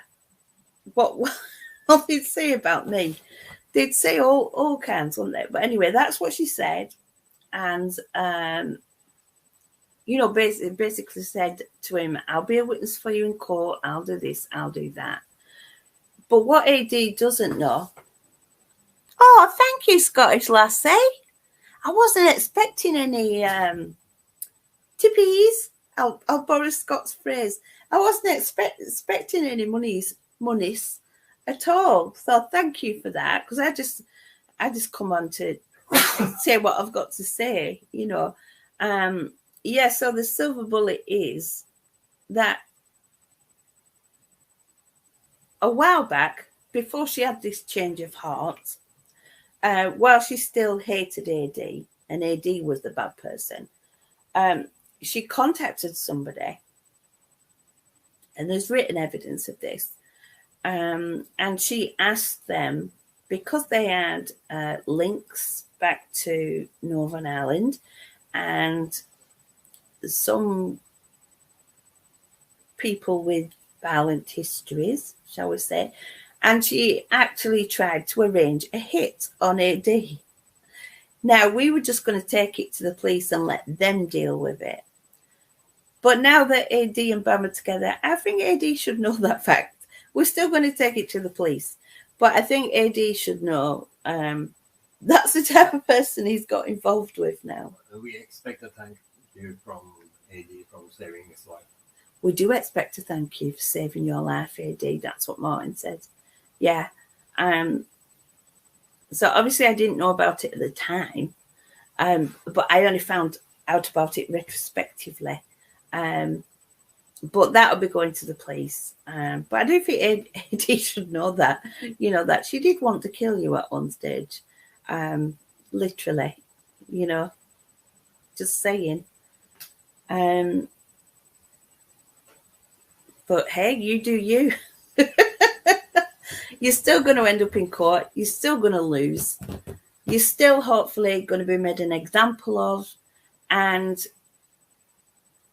become a precedent for future victims so that creators will know not to be so dumb as to try and make a quick buck by making lies and stupid conspiracy theories about wasps and Gaia magic and threesomes and nudist beaches and witchcraft and hiding in the cellar and gravel paths and red cars and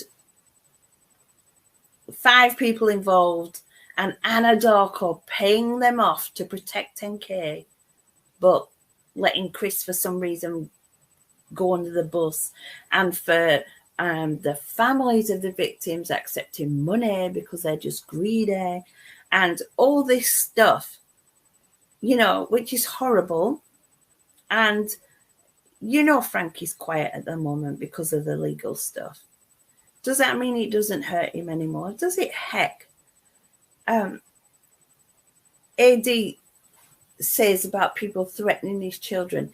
Does he not think he has incited so much hate that it's not resulted in very, very credible threats against the people he talks about? Oh, thank you, Paula. You and Martin stay true to yourselves. You have so much support. Love to you both. Thank you. He does delete all the bad comments. And if you look, the actual comments on his chat now, they're not very many, are they? He's getting less and less traction in the comments. And he tried to make an excuse saying people are scared. No, because people leave in not so nice comments, but they get deleted. And they say to him like, AD, just ignore it. AD, stop talking about them. AD, you know, but he's so desperate because he can't stop this legal action. He can't stop it. And AD is someone who, in common with all narcissists, he has this need to control. He has no control anymore. He has no control of it. People are rebelling. People are seeing who he actually is as a person. People are finding out stuff about him. People are openly critical of him. And there's legal action being taken against him. And he can't control any of that. He can block their comments, block them off his channel, things like that. But he can't stop the decline of his channel, the loss of his subs, the patrons unpatroning, or whatever I don't know what the verb is for that. Unsigning up for patron. I even saw a comment in his chat. Was it in his chat or was it in somebody else's chat that they'd gone to after saying, I don't want my gift membership because we know Nancy, the $200 giver. Quite often she'll give like 100 memberships or 50 memberships. And he's now got people saying, I don't want my gift membership. I don't like you as a person and trust you and all that stuff, you know. So he's thinking. And there aren't enough new people that are ignorant enough about him to start falling for the lies. He can't reinvent himself. He can't recover, basically. Yeah, as Variation says, his heyday's gone. It's gone. And he's never going to get it back. Yvonne thinks she has the vilest mouth ever. I'm guessing that's Bam. And she thinks people are intimidated by it. But she just sounds like a chav and a slapper. She doesn't sound intelligent, does she? Nancy is missing in action this week. Ooh, that's a turn up. Nancy wears me monies. It's true, though, about Bam. She uses these tactics, which are very primary stroke secondary school, very high school. That's her way of keeping control. She tries to use fear. I'm not scared. You're shouting through a glass screen like some crazy person. All you're doing is using childish insults. You're making up lies. Now, if you were telling truth about me and I had something to hide that I didn't want people to know about, then I'd probably be scared. But because all you do is throw everything's something to do with sex, whether you're a man or a woman. If you're a man, you're a paedophile. If you're a woman, you're a paedophile. If everything is to do with sex and morality and stuff like that, what else is it to do with? Being rejected. She uses being barren a lot. She can't use being barren to me because obviously I've had children. But that's what she does to other people if she thinks maybe they haven't had any children. She talks about withered wounds and all things like that. You know, anything she can think of to hurt, because people who can't have children, it is quite hurtful. So she'll use that as a weapon. I mean, Amber's situation, she used her child and was how anyone can think that Bam is okay after that beggars belief, you know. And they might say like, oh, that was a couple of years ago now. Doesn't matter. That is Bam. That is Bam. And she talks about like, if anyone attacks my family, she said to Amber, none of your family are off limits, from the oldest to the youngest. None of your family are off limits. And she's made comments about my children. So that, if they attack my family, that's it. Nobody even attacks a family. Amber didn't attack a family. She really didn't. She hearted a comment from somebody called Gump's Granny. That was passed on, presumably by Solange, because Solange was on panel at that time, and Solange, the one who likes to light the fuse and watch the fireworks, and said to her, you know, this, and that it was to do with Forrest Gump. It was nothing to do with Forrest Gump at all, but it just got blown up. But there's never an apology or anything like that with. I remember 2 weeks ago when two of our brothers were coming to Burnley. Yeah, she said two of her brothers were coming to Burnley. They were 40 minutes away. Were 40 minutes away from us, you know. And she's made outright threats of physical violence, you know. Do you think that's going to shut me up, Bam? It's not going to shut me up. All it's going to do is, if there is any violence, you're going to be arrested. That's all that's going to happen. And I tell you what, if I get a kick in, it'll be worth getting a kick in to get you arrested. Same. Yeah. This is how seriously I view your behaviour.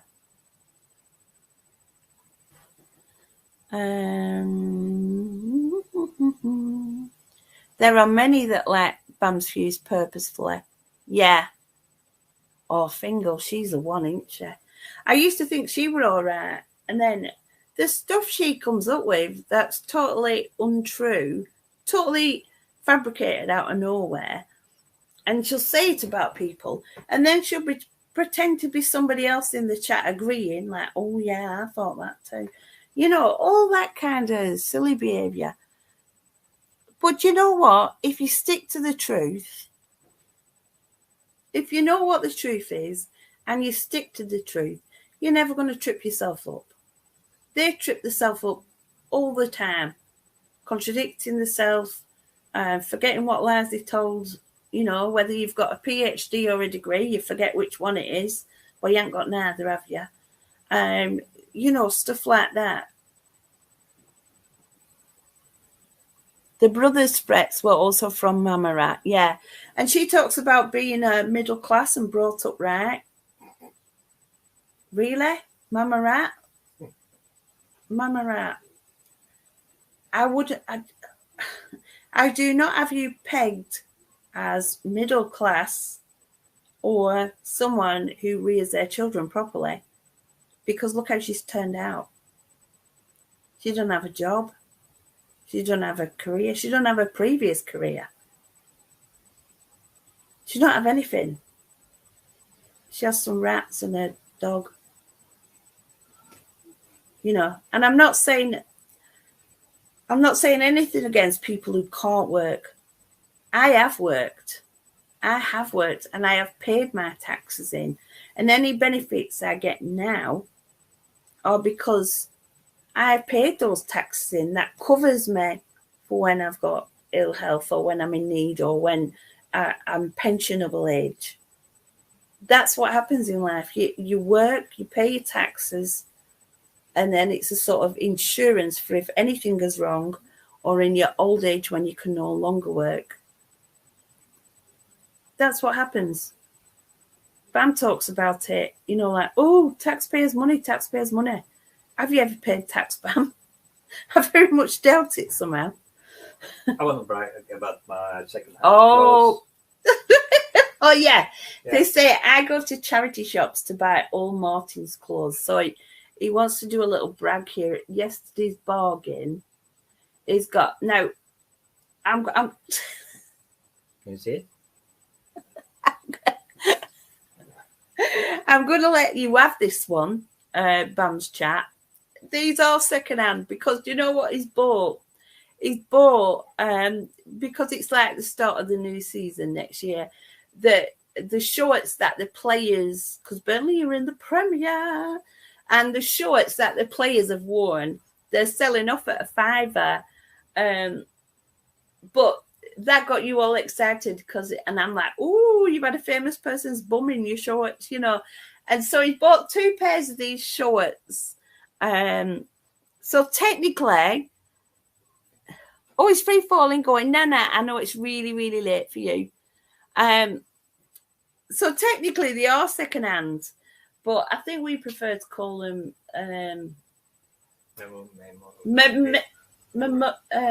memorabilia. That's the word. Technically, it's memorabilia, but you are going to wear them. They're not going to go in a glass frame or anything, are they? You're going to wear them. So.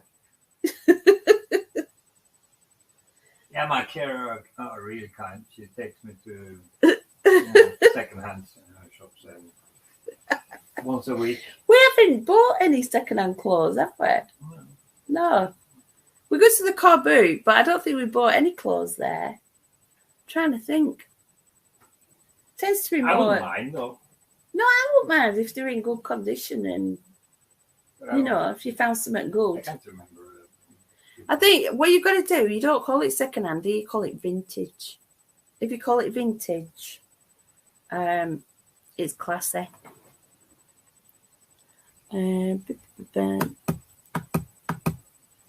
Pam told people ages ago her mother had passed away. This is what I mean. You can't keep your life straight. Either she's dead or she's alive. She can't be both. Can't you? So I've always thought his Mama Rat really a mum. And I maybe she sees her as an adoptive mum or something like that. But I don't believe she's a mum. And I don't believe her brothers were 40 minutes away either because they didn't turn up. I don't even think they know my address because I'm not on... if you go on the electoral roll in Britain, you know where you've got to register to vote. I am registered to vote.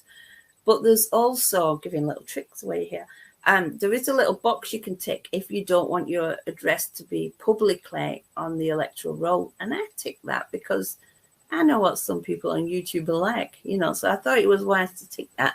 So technically, I don't think she can find out where I live. It's only 9 a.m. in the US. Well, you're part of the US. It's all different time zones in it. So it's like, ooh. The Norwegian ladies soccer team. Oh, you were watching that, weren't you? 6-0. 6-0. Oh, my goodness. Going really well in the World Cup. Yeah, Norwegian ladies. Do you know, England has a really good ladies football team as well, don't they? Oh, they're great. Who would win, England or Norway? England, without any doubt. You're not meant to say that if you're Norwegian. It doesn't matter. All right. No. Well, we'll see. We might find out. We might find out before too long. Recycling, exactly. I love recycling. I love getting a second-hand bargain. Love it. Well, any kind of bargain, you know. I like my bargain reduced buys. Night free falling. I'm glad you caught us too. Debbie Langton's vintage. Yeah. That's what. We're not old. We're not getting old, Martin. We're vintage. Yeah. We're collector's items now. That's what we are. Yeah. Because like every year that goes by, we get rarer and rarer. Like good old wine. Yeah, good old wine. That's it. That's what we are. We're vintage collector's items. AD keeps saying he's an old man, isn't he? And if I were 20 years younger, he keeps saying that, but what he don't realise, what's he, 68? Well, Martin's 60. It's not 20 years difference, you know. If I were 20 years younger, I'd be up there, you know, again, threatening violence. But he's all talking here, I honestly don't think he would do anything. Bam, obviously, you know, trying to get a hit on someone, that's a bit serious. Or Valentin Bilbet, he's following Burnley. He loves Burnley. He loves the fact that they've gone up to the Premier this time. So, do you know, Burnley has always had a massive football following. It's like, you know, no matter what division they were in, they always had a big following. They always have one of the loudest crowds, you know. And this year, I mean, the season hasn't started yet. Every home game ticket has been sold out already. And it hasn't even started yet. They're all sold out. So the only way you can see a home game is if somebody finds out they've double booked the sell and they're going to, you know, sell a ticket on Facebook or something. I mean, it's still possible to get to away games, but it's going to be rarer than hen's teeth. Oh, Haaland, yeah, I know he loves Haaland. Yeah, anytime he plays, he always watches that. But they tend to take him off.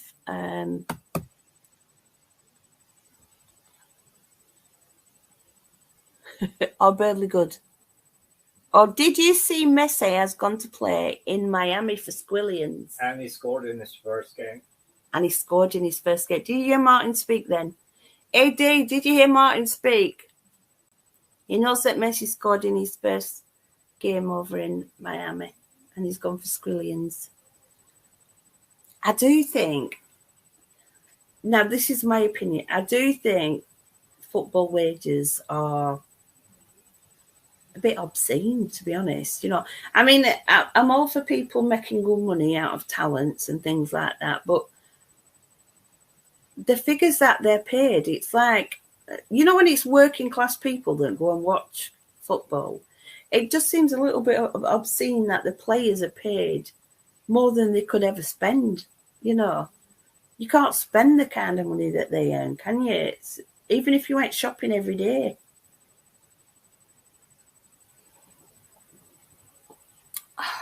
You don't believe it's Martin speaking, do you not? Martin, say some words. What do you want me to say now? I don't know. What do you think of AD? I think AD is He's not a pedo, but he's an old perv. He's not a pedo, but he's an old perv. I hope you caught that. So we're not saying Eddie's a pedo, but Martin is saying he's an old perv. I think he's a scammer. He's a con man. He's a liar. He's Are you catching this? I don't know if you're catching selfish. This. Come a little bit nearer the microphone in case they can't hear you. He lacks self-awareness. He's selfish, greedy, thick as a brick. Yeah. Yeah. He's he's just a bad man. A bad man. That's it. I don't know more to say. Yeah, you used quite a good selection of English adverbs there. That being said, I don't want any harm to AD. I want to see him in court.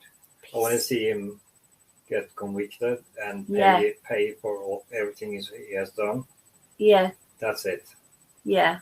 I don't want any harm done to him. We don't do beating people up and stuff like that and inciting hate, but we do believe in being nice to people. Yes. And if you're not nice to people, we believe in calling you out on not being nice to people. So there, I hope you heard Martin speak there. Oh, hear you loud and clear, says Debbie. So he's got a good grasp of English, hasn't he? He's not or what is that what AD did his impression of Martin? He called Martin a cellar dweller. It was and he's obviously not. Keep in mind that I had a stroke at that time. Yeah, he had a stroke when he was on that live, Martin. So his speech wasn't that good then when he had his stroke, but he's like fully recovered now. So he's definitely not mute. He definitely doesn't need a carer. AD main problem with his kid, he's kidding on dyslexia. He can't tell his left from his right. But yeah, to me, he's not displaying dyslexia symptoms. He's displaying ignorant symptoms. The way he calls Raffinol Rapino, that makes me laugh. I saw someone in Alan's chat saying that Shanann probably killed herself and her kids because she was so embarrassed about. Oh my days! See what I mean? The stuff they come up with. I saw the other day that Frankie wasn't allowed to see them and all that total rubbish. They loved each other. Shanann, they did love each other. Really close. Yeah, they did love each other. And he still loves her. And he's doing everything he can to stick up for her reputation and his family as a whole. Yes, there, AD, he spoke. It is horrible, Martin. Alan is definitely jealous of Martin. I don't know. I think Alan is jealous of any views or any money that anybody else gets. It doesn't matter. It doesn't matter if your family's been murdered and you get a payout for that. Alan's jealous. Why did I get that money? Well, your family hasn't been murdered, you know. But he doesn't see it like that. Like he said, Frankie was just lucky enough to get his family murdered. Who says that? Who speaks like that?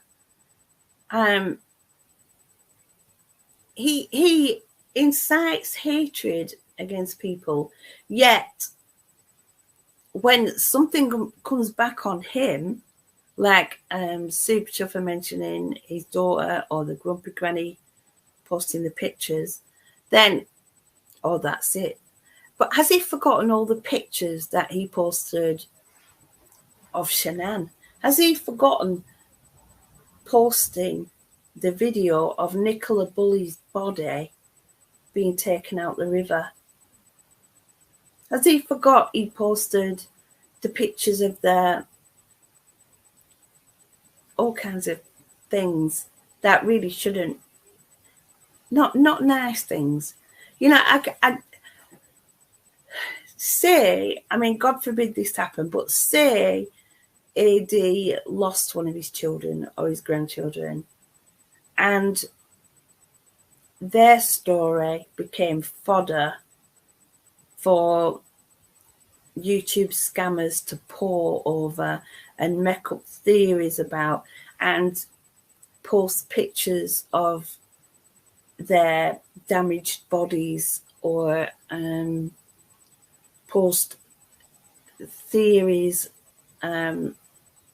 about negative aspects of their parents that could have contributed somehow to it's horrible.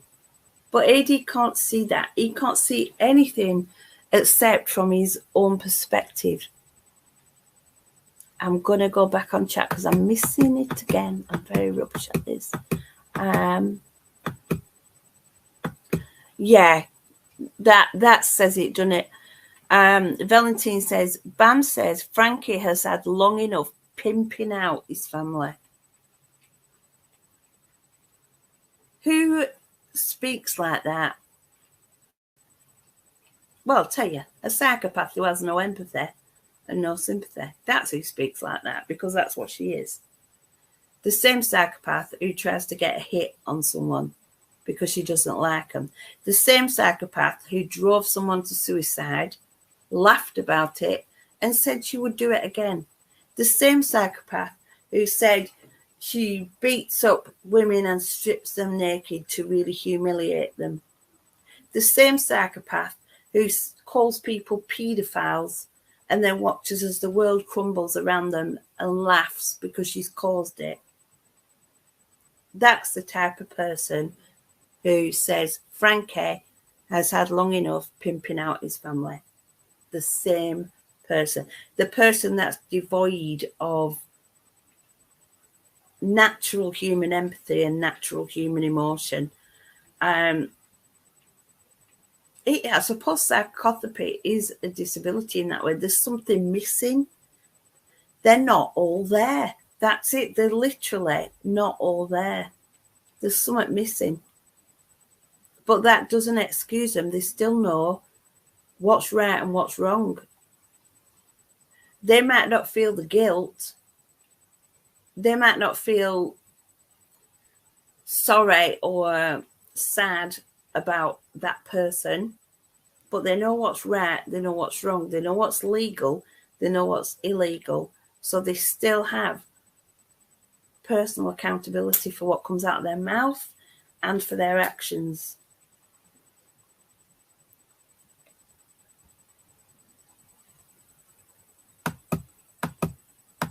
AD has only his soul to sell now.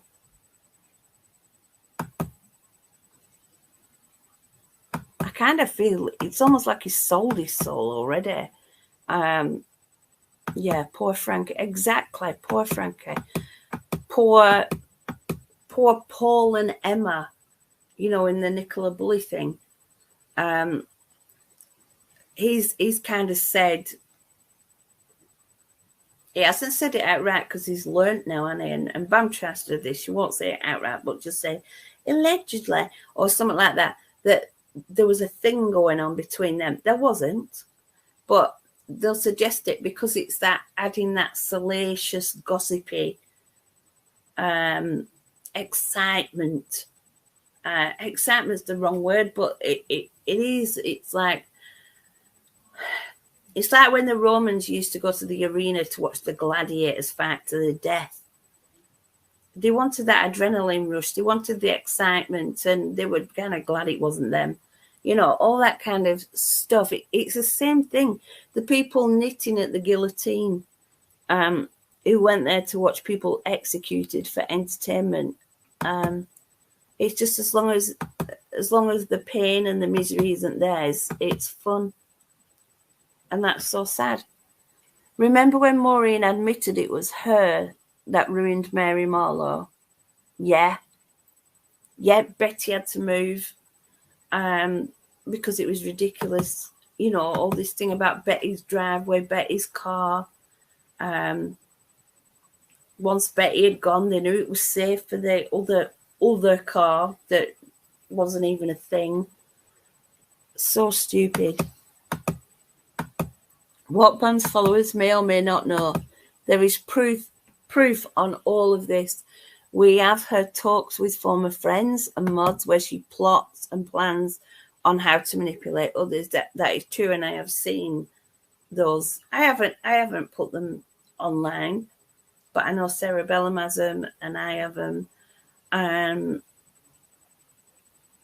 You know, I've heard her in a recorded phone conversation saying, "I want them dead." About, I don't actually know who that was about, but it froze. She actually said, "Yeah, I want them dead. I hate them. I'm too angry to go live because I just want them to die. I want them dead." And she said that about somebody. I don't know who it was. One of her previous victims who she was angry about.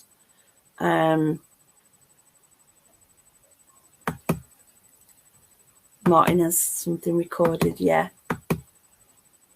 People don't have to like them, but they certainly don't have to try and crucify them. Exactly. I've told this story before about my daughter, my daughter's 22, so the same age as AD's youngest, and she's my youngest actually. And I've said this story before when I've been on the phone and my daughter's suddenly gone quiet and said, "Hang on a minute, Mum." And she's been quiet. And then she'll come back and say, "Oh, it's all right now. A hearse just went past." And because she was on the phone and because she knew about showing respect for somebody that's passed and their family, she put the phone down and bowed her head while the funeral cortege passed by. And I haven't specifically taught her to do that, but she knows from the way I've brought her up that you respect people that bad things have happened to, and that society knows that you respect the dead, and you grieve with those who grieve. You show empathy and you show respect for those that are going through hard times. And when you go through those hard times, you hope that people will show the same empathy to you. Now, that empathy hasn't been shown to the Rusek family or even to the Watts family, to Gannon Stoucher's family, to Nicola Bully's family, to Keely Rodney's family, to all these families that have had people accused of murders they haven't done just for clickbait, just to get that extra little tenner of super chat or those extra few subs or extra few members. You keep missing bits, you're in and out.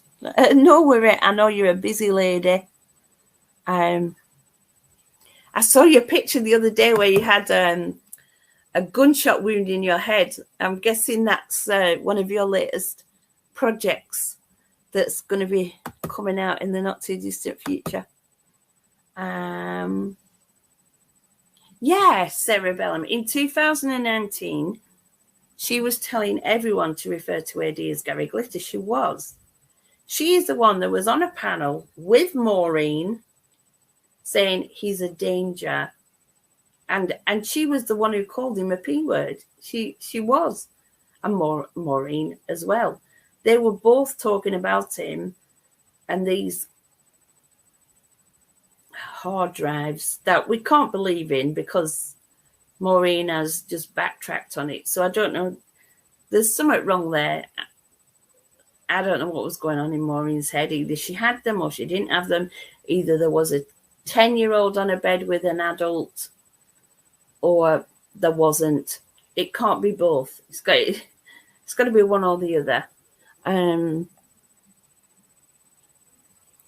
AD has no idea what real online abuse is. He doesn't.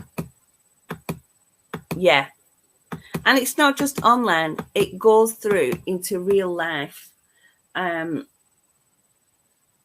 remember a few years back when I posted the video of the death threats that the Reset family had received, the picture with the gun, the actual, saying in the comments that, we're glad Shannon's dead. One of the comments was Santa asked what I wanted for Christmas, and I said I want Shannon dead, and he delivered. Who says that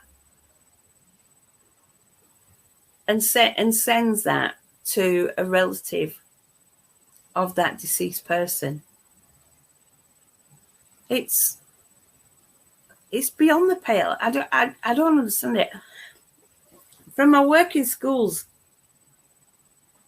I know that if a child has lost a parent, which has happened, a parent's died, that child is more likely to be bullied. I don't know how that makes sense, but it's something to do, like animals, when they see a weakness, I suppose it's to do with survival of the fittest and all that, but there's kind of an instinctive thing that any chink in the armor, any weakness in the herd or the group will be pounced on. And that is a fact, that children who have lost a parent and are grieving are at a higher risk of being the target of bullying in school. How sad is that? That's so sad.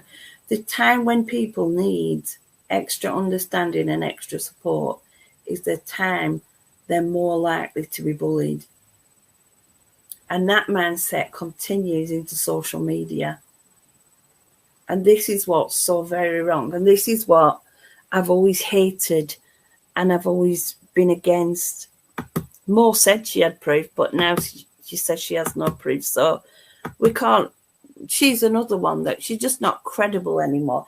And since that silly live she did with Whiskey recently, they've been strangely silent because they've just shown themselves up, really, haven't they? Emotional high, making them feel better about themselves. Bampot's latest grift is to decorate a bedroom. She wants a computer, a desk, furniture, so she can take foster. Can you imagine her as a foster parent? I've heard her say that before, that she wants to be a foster parent. That woman is not fit to foster anything. She smokes like a chimney. She's addicted to morphine.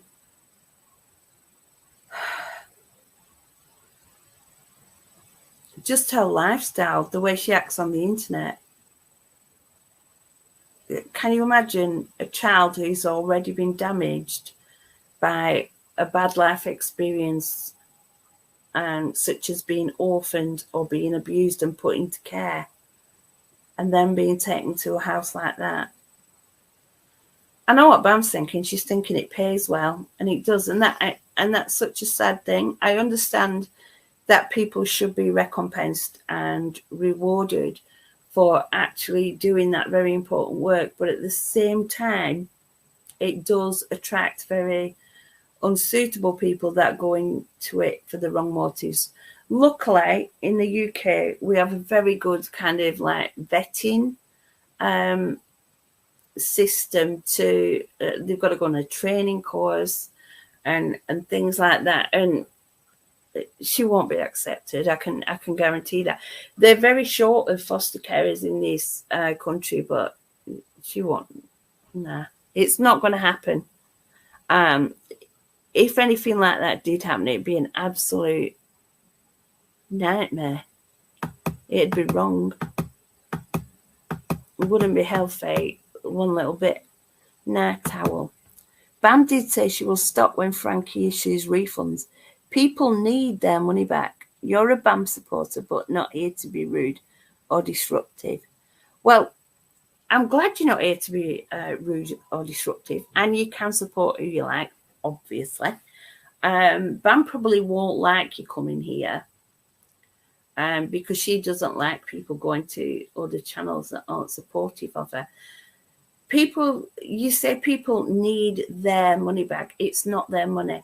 They donated. If you give £10 to Oxfam or to Dr. Bernardo's or to the People's Dispensary for Sick Animals or the Royal Society for the Protection of Birds, you can't say then, oh, I need that money now. Can I have it back? That's not what a donation's about. It's no longer your money. And people that are regretting that now, the responsibility has to be theirs. They have to suck it up, basically, because they can't have it back. It's with the lawyers have spent it. It's been spent on the lawyers, which is what it was intended to be for and what they agreed to in the first place. So they're not going to get it back. I know BAM keeps trying to say about breach of contract, and they were not donations. They were investors. No, they weren't investors. It's not an investment. When you give a gift, a monetary gift to something like that, it's not an investment. It's a donation. So I'm sorry, but people won't be getting their money back. And really to try and blackmail Frankie by saying, unless you give people their money back, which you can't because the solicitors have it, the legal team have it, he has no power to give it back, and he has no responsibility to give it back, because it's gone. It's gone on what it was supposed to be spent on, and it's been spent. I suppose it's a case of like people in future maybe should be more cautious over what causes they support. If they've changed their minds on supporting Frankie, then in future be more cautious about where you donate to. That's all I can say. But BAM's saying what's the equivalent of blackmail. That is blackmail. Blackmail, the definition of blackmail is you say that you'll do something or stop doing something in exchange for something else. That's what BAM's doing. She's actually trying to blackmail Frankie. Frankie has no way of giving in to her blackmail demands because he has no power over that money. But I actually think blackmail is quite a horrible way of going about something. And I mean, now, do you think it's fair that BAM is so abusive and being so abusive as a blackmail technique? What do you think about that? I'm curious on your opinion. I'm going to have to scroll down. You might have actually... let me see if you've actually done a reply. Don't know if you have or not. Who's releasing the documentary? We don't know. I mean, I did hear of this documentary a long time ago that's going to be after the court case, but I don't know who's producing it or who's making it or anything. Someone at Netflix wanted to do it. Netflix. All right, I don't know about that, and I don't think Frankie's released info on that, has he? No, I just know that they said that. BAM Pop thinks Scott is making the documentary. I don't think that's true. This was in the pipeline way before any of us had heard of Scott. You're trying to run in the rain. Don't slip. It's going to be slippy out there. Along with myself and many others, stated the truth. Yeah, I just can't see how anyone can empathise with Alan at this point as his lies get worse and worse. Yeah.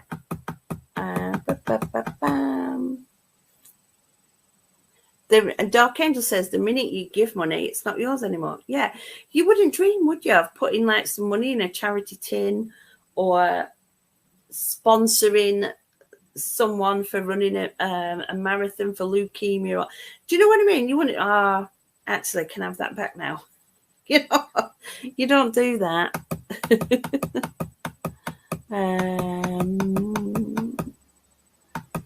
Oh, you've got to go back out again soon, truth be told. Oh.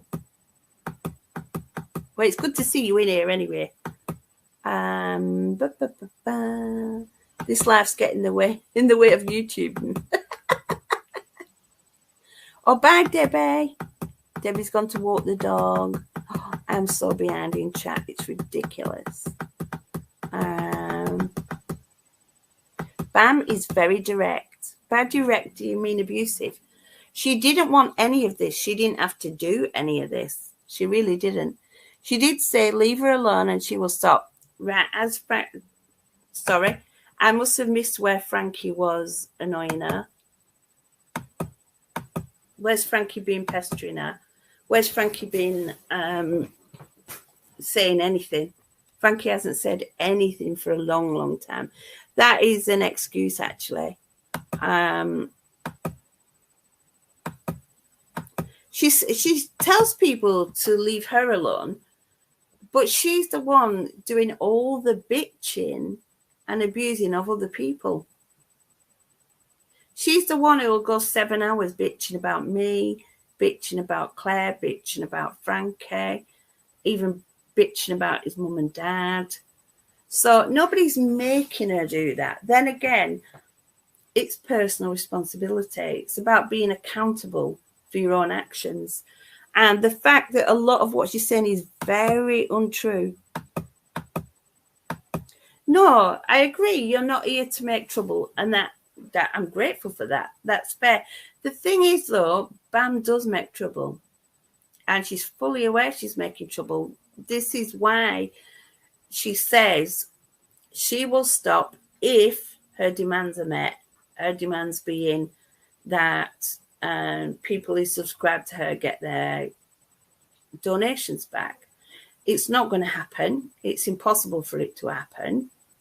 And trying to blackmail someone into making it happen is the wrong approach.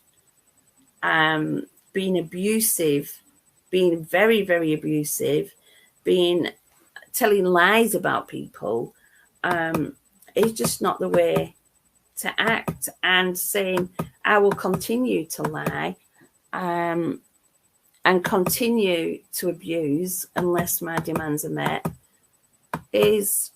it's not a good way to act at all. So I hope that's answered your question.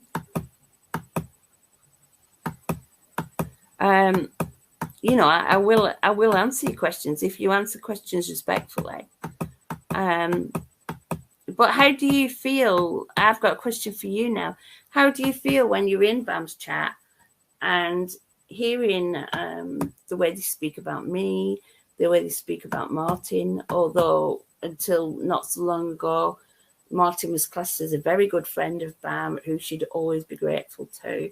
So how do you feel about this turn of events that Bam decides who is a good person, who is a bad person, who her subscribers will donate to, who her subscribers will ask for a refund from? So you block. You're not blocked. I can see you there now, Owl. So I would be curious to know your reply to that. So what do you think of Bam's abuse? What do you think of that? Because it sounded like you were kind of putting the responsibility on Frankie for his own abuse, which, you know, Bam's responsible for that. Like you said, I don't agree with everything she says and the language is bad. Good, yeah. And yeah, the language is very, very bad. Nobody's going to argue with that. The language is very bad and you don't agree with everything she says. Yeah. So do you understand why her demands are impossible? Frankie can't do anything about that. Her demands are impossible. The money's gone. It's gone to where it's meant to be. Hello, Iva.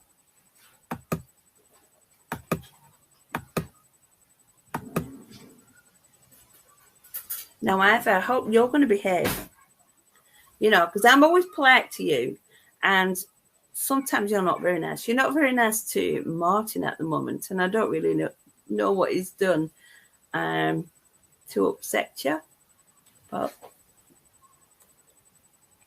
because you're in AD's chat now. So do you want to explain a bit about why? Because I'm curious to know why people are deciding to go to AD's channel now.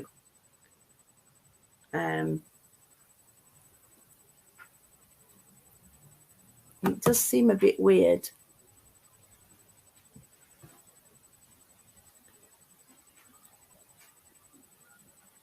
Martin is breathing and it irritates. Yeah.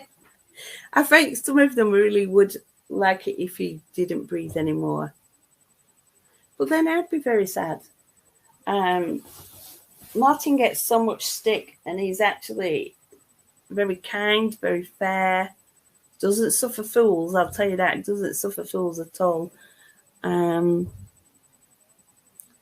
Yeah, I saw you in Armchair Detective now. So do you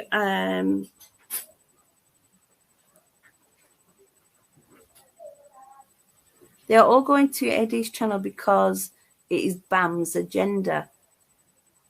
I agree with that about a lot of people. I don't think that'll be the reason Iva's gone though.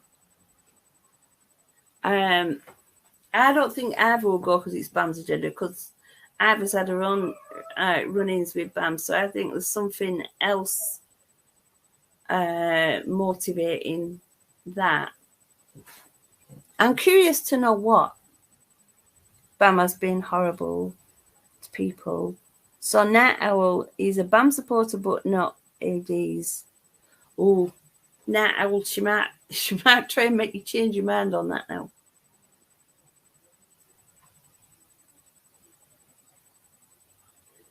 But I am curious as to why people act the way they do. I do find it quite strange. You're so frustrated as every time you lose, you say, oh no.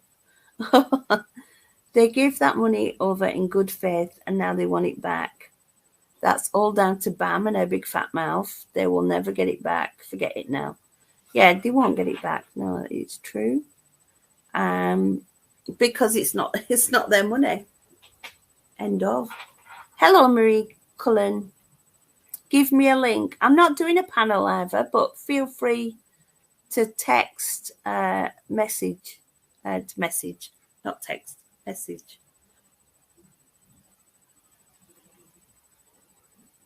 Yours keeps freezing there as well. Yeah. Well, Fit of Crime's out running in the rain. You know, she's very committed. I can't imagine me running, never mind in the rain. You know, I'm not really a running type, am I, Martin? No. No.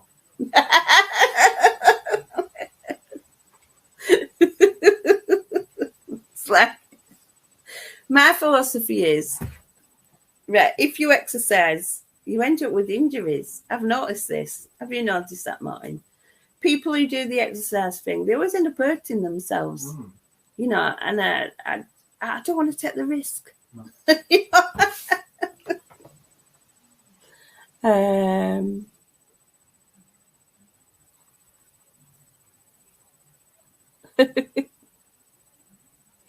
Well, if Iva has got any questions or what, or like I say, I've asked Iva a question now if she wants to answer, you know, what's attracting you to AD's channel, you know.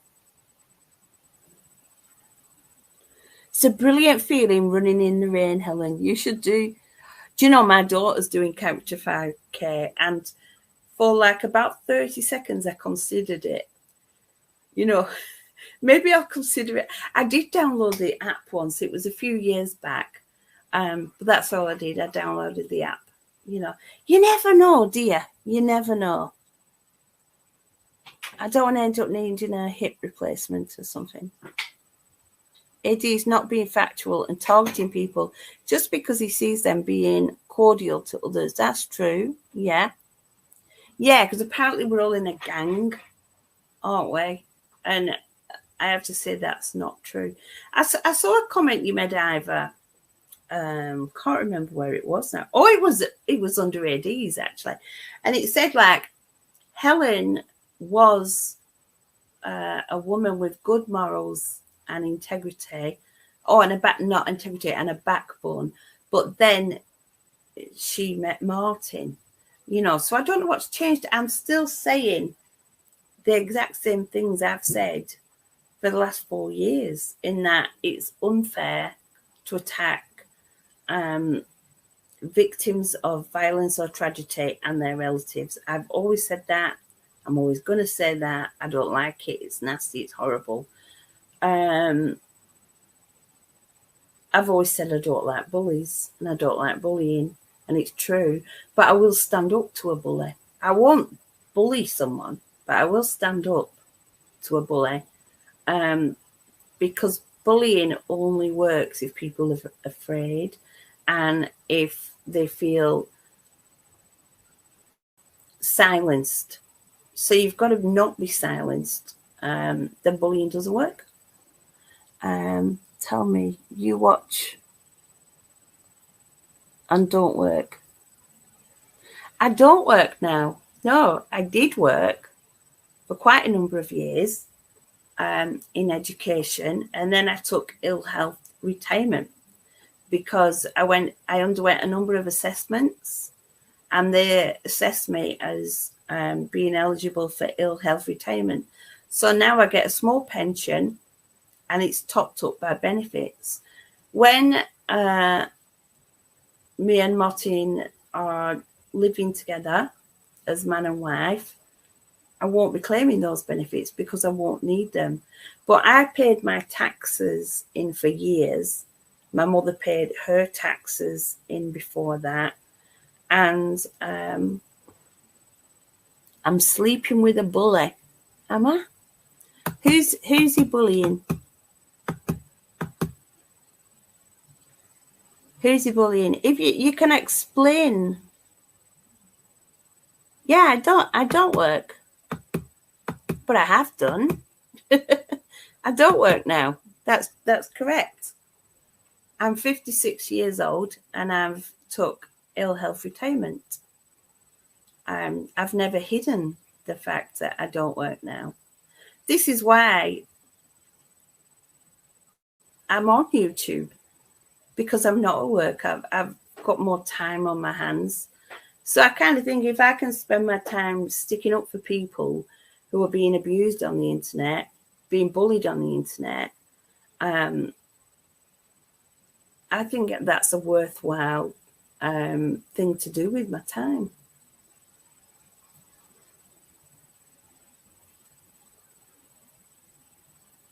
I'm quite happy to answer Ivor's questions.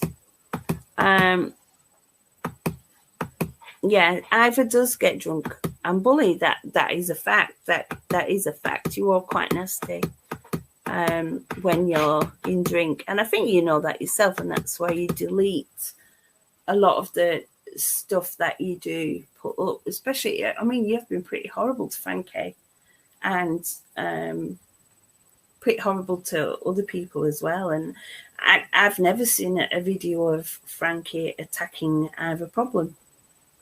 You know, I've never seen that, you know.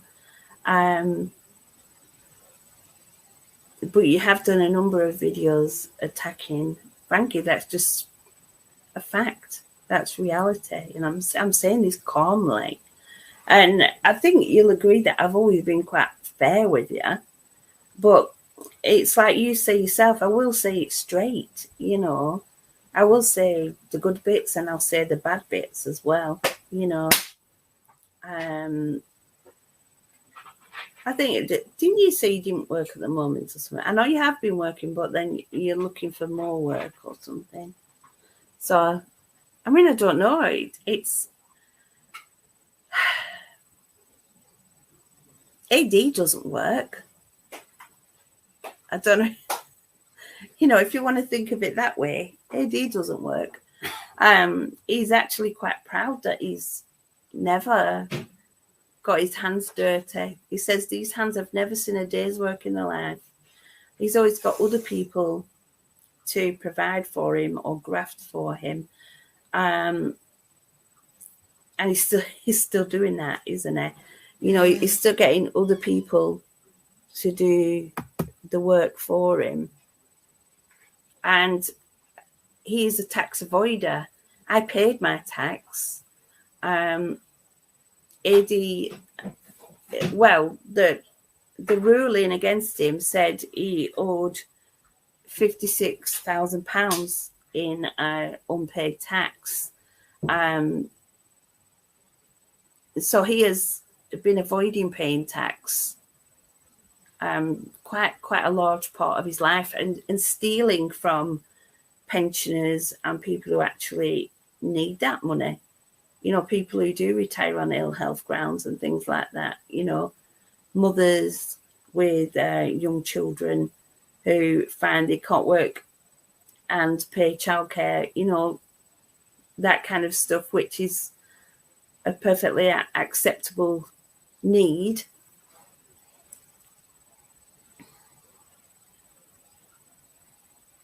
I cause trouble, Martin causes trouble. What is the difference with anyone else? You say I cause trouble. Do you mean because I react to people abusing other people or to people abusing myself?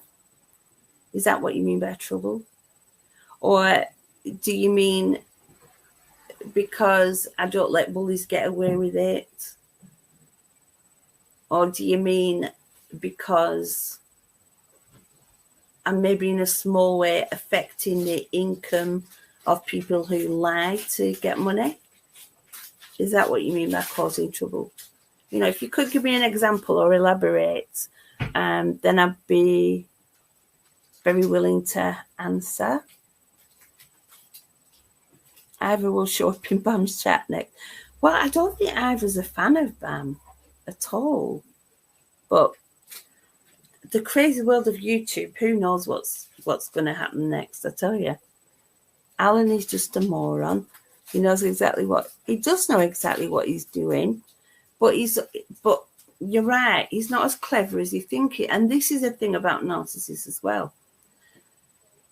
He could have avoided all of this at so many stages. If he'd have listened to the Ruseks, it would have stopped. If he'd have just stuck to the facts rather than making up lies that he knew was lies, it would stop. You ask what of Bam's abuse and what of battery exhausted. He is just as failed. I haven't mentioned battery exhausted. Battery exhausted. Yeah, so you admit that Bam's abusive, Mayoma. That's good. That's one thing we don't need to argue about. You admit that Bam's abusive. She's very abusive. I'd say one of the most abusive people on social media. Battery exhausted. He does a lot of good with the mental health stuff. Do I agree with everything? We're not twins. I don't agree with everything. He won't agree with everything I do. I know he won't. I don't know the man, to be frank, so I don't really know. I assume you're referring to the recent stuff with AD. If you're going to talk about the,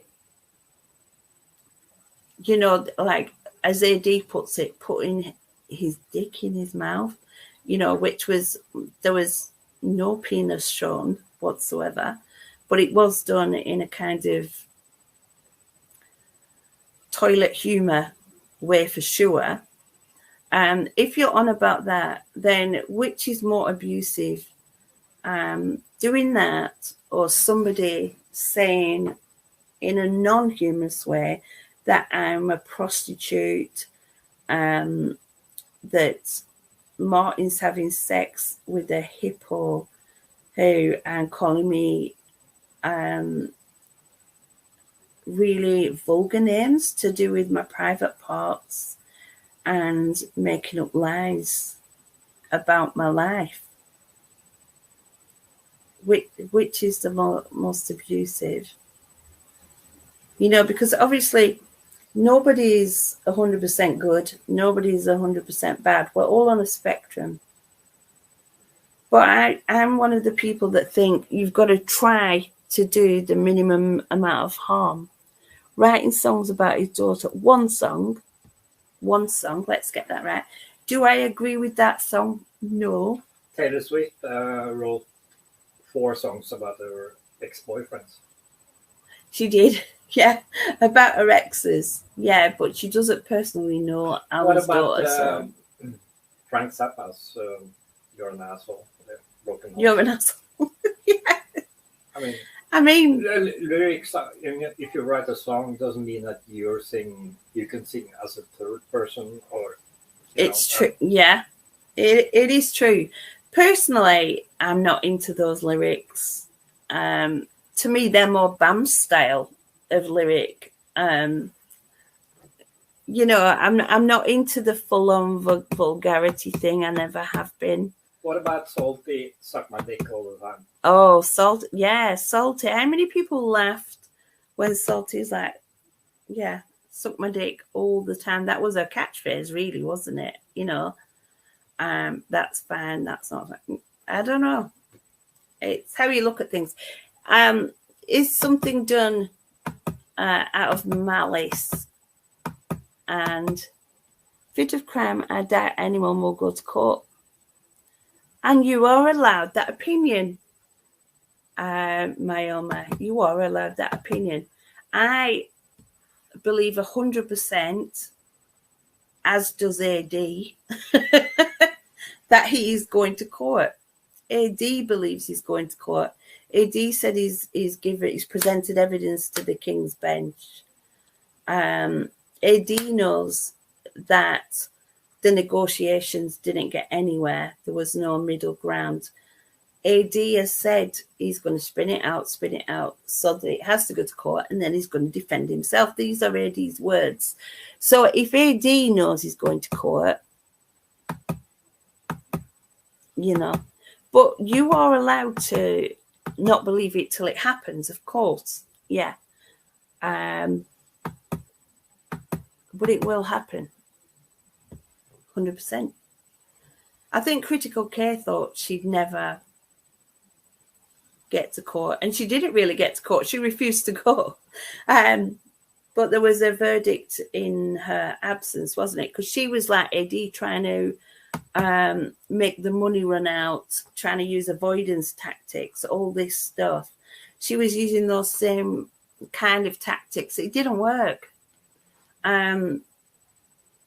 You know, first she got fined for non-compliance or something like that. And then, who's saying we're in a gang?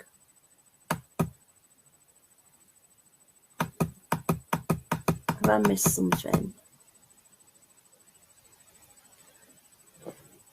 What I love about this is the uproar from those who have done wrong. Yeah, they're the victim now, aren't they? Yeah, they don't want to be in the documentary, do they? I don't think Frank is going to make anybody famous. But he's going to finally get the chance to respond to all the criticism, all the abuse, all the lies, all the mocking, all the defamation, and all the accusations that have been levelled at him. He's finally going to get a chance to do that, because obviously he hasn't been able to with legal proceedings. Martin has constantly picked at genetic code. Are you telling me genetic code has never been abusive to Martin or myself? Is that really what you're saying? It's Iva. My oh my is Eva. Mm. Oh, did Eva get blocked as herself? I didn't realise. I didn't block Eva. If she has been blocked out, I was quite happy to answer her. And if she's my oh my, I'm quite happy to answer her as well. Martin hasn't constantly picked at genetic code. If you actually look what genetic code has said about Martin, she's been horrible. She's been horrible to me. She's been horrible to Martin. Martin doesn't take people being horrible to him. He's a bully. He did it with Norman too. I'm not going to speak ill of the dead, but I think that was very much a two-way street as well, the Norman and Martin thing. And very much a two-way street. And if we look back at where that feud came from, you'll find that it came from the people in a certain channel, a certain Irish channel. Everything stems back to that. The people in that channel, Bam, Solange, now Sheila. Sheila's a new one. We've got Fingal. Darzen tries to support by doing what he can. That kind of Cassius. And this is what it all goes back to, that channel. This isn't the playground. Both are adults. I think they can handle it. Love them both.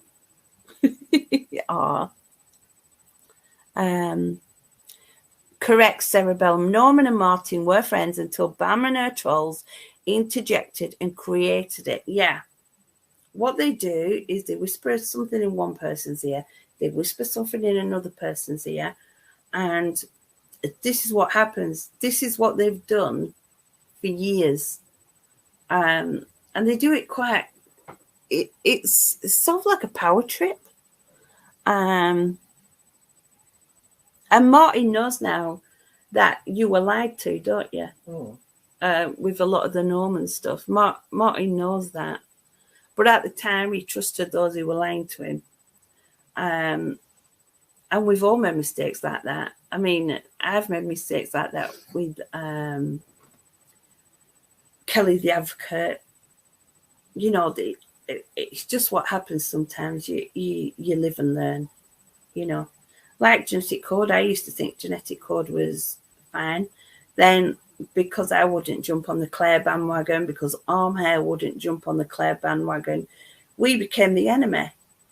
We were just doing what we'd always done. Supporting Frankie. Supporting, bringing the truth out about AD's manipulation of subs, the way he uses subs to get money, and the way he lies in his conspiracy theories.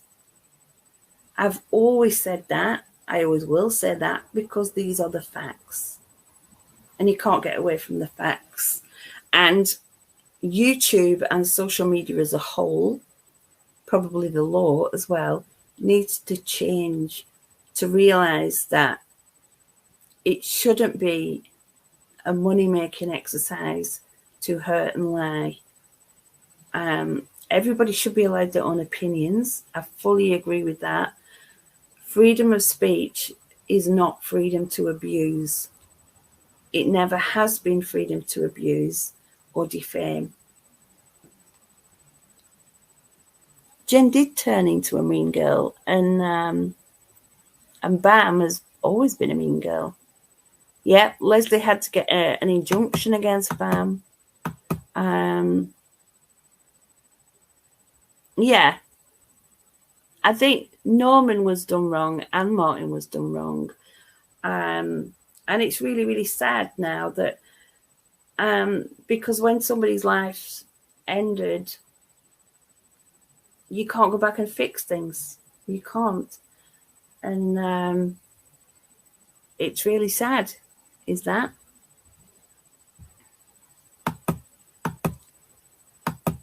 Jen did turn into a mean girl.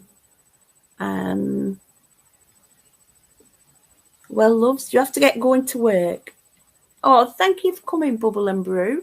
And I don't know what kind of job you do, but whatever you do, I hope you have a fabulous day at work. How long? This is the longest live I've ever done, because I don't do, the lives that last hours and hours. I generally do, if I go live at all, I generally do about an hour and a half, 2 hours tops, but I'm almost 3 hours. Oh, I'm behind again. I thought I'd caught up with chat, but I haven't.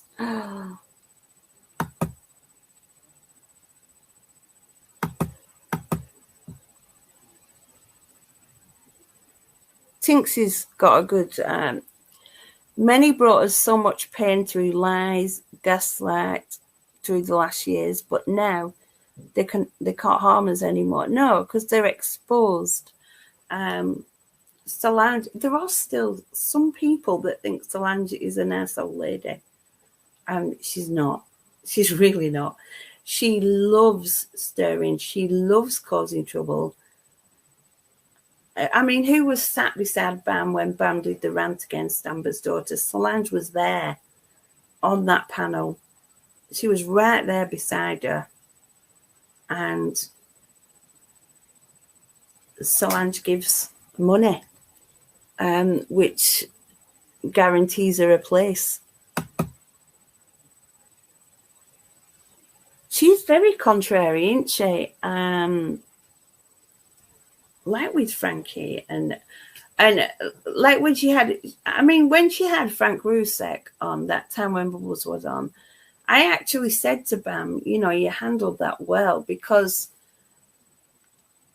she didn't get angry, she didn't get abusive, she was quite respectful, and I thought that was the way. It actually gave them an opportunity to communicate to each other.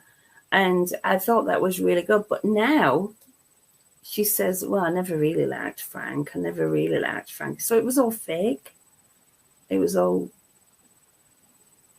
nothing. It was just she liked the kudos of getting those both on a panel. Pam has got the vocabulary. She does try to use big words sometimes, does Bam, but the thing is,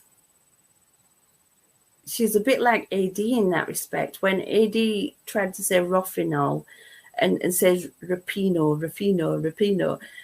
he doesn't know the pronunciation. And Bam is very similar.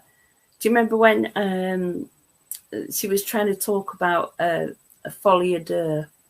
And because apparently she speaks French, and she has done all this psychology where you discuss things like that. But I've never heard it called folie deux. That sound, folie deux, that's like an accident in a pizza kitchen, isn't it? So she does show herself by not knowing. Oh, and she called the moon a star. She knows all about space, but she called the moon a star. The moon isn't a star. It isn't a planet. It's a satellite around the Earth. It's just little things like that where she reveals her ignorance, really. Bam and Sheila will. I'm sure he wants Sheila. I'm sure he wants Bam as well. Oh.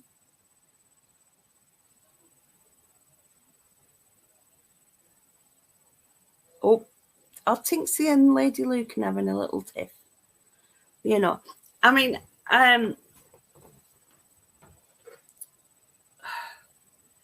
everybody in here has the same opinion, And there was one time I did really like Jen. I thought Jen was fair. But I don't think even Jen knows what Jen wants now. It's like she'll be anti-AD, then she'll be supporting AD and saying he's being bullied, and she'll be really nasty to people that she used to like. She's got a big thing about Claire. Claire is a stumbling block to Jen. She can't see past that at all. And it has no bearing on the defamation case. Claire was never employed or engaged as the lawyer. So, hello, Nana T. In our country, she will be called white trash. Lady Lucan, I get that you want to be civil with her, but JC has said some vicious lies. She has, yeah. I mean, she's always making posts. And she calls him, she doesn't call him by his name. She calls him abusive names.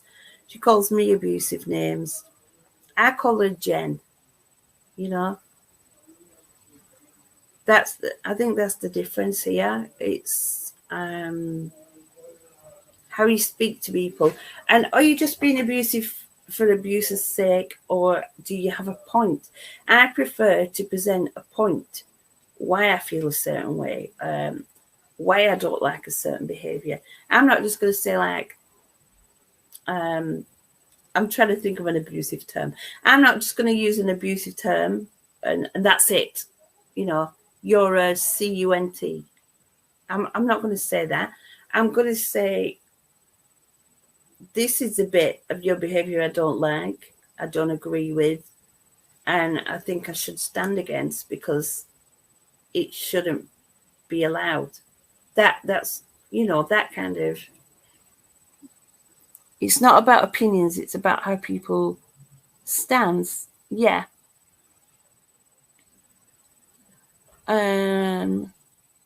Oh, one product's not available in my Asda order. Disappointing. I don't know what product it is. I'll have a look at that after.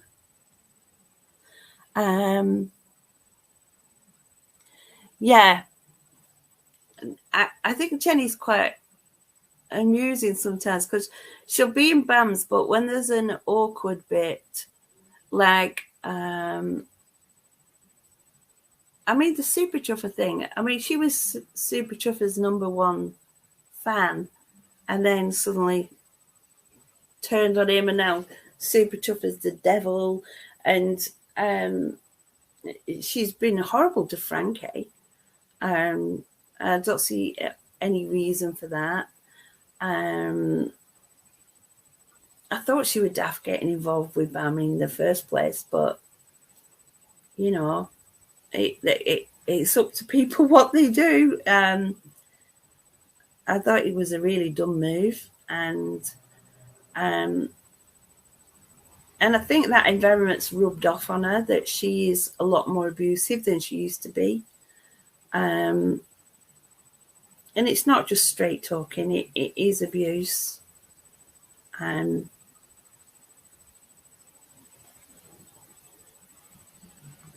She's stuck in the 80s. Do you know, I do think that, right? This is something I will say as well. There's a few people I've thought this about. Now, I don't know. I might be totally wrong on the science behind this, but I do think that if somebody uses substances that affect thinking and behaviour, you know, and substance abuse, basically, if there is substance abuse during developmental years, I mean, your first lot of heavy development in child development is 0 to 2. Then you have a second lot of development of who you are in the teenage years. So if something interrupts that development, such as a drug problem or something like that, you do have a kind of arrested development, and your emotional maturity doesn't develop the way it should. And once you pass that teenage age, your brain doesn't have the ability to do the development that it did at the appropriate age. So everything's a bit slower, and you can get emotionally stunted. You can. No, I'm not saying that's definitely a fact or anything, but that is something that I have noticed, and that is supported by child development stages. I have seen it, that people get stuck in a kind of immature way of acting and dealing with situations. I'm glad you feel comfortable. I think communication is key.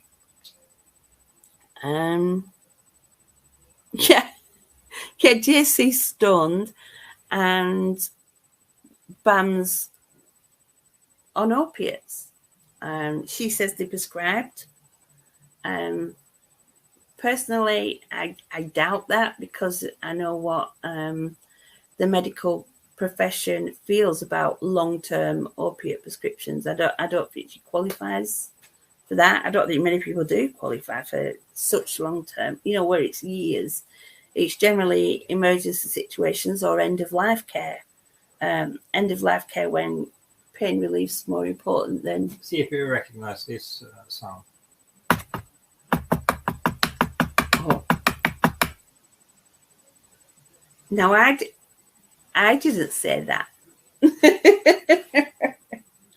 I know it has been said, that there's another opiate. But I don't know about that. I don't think so.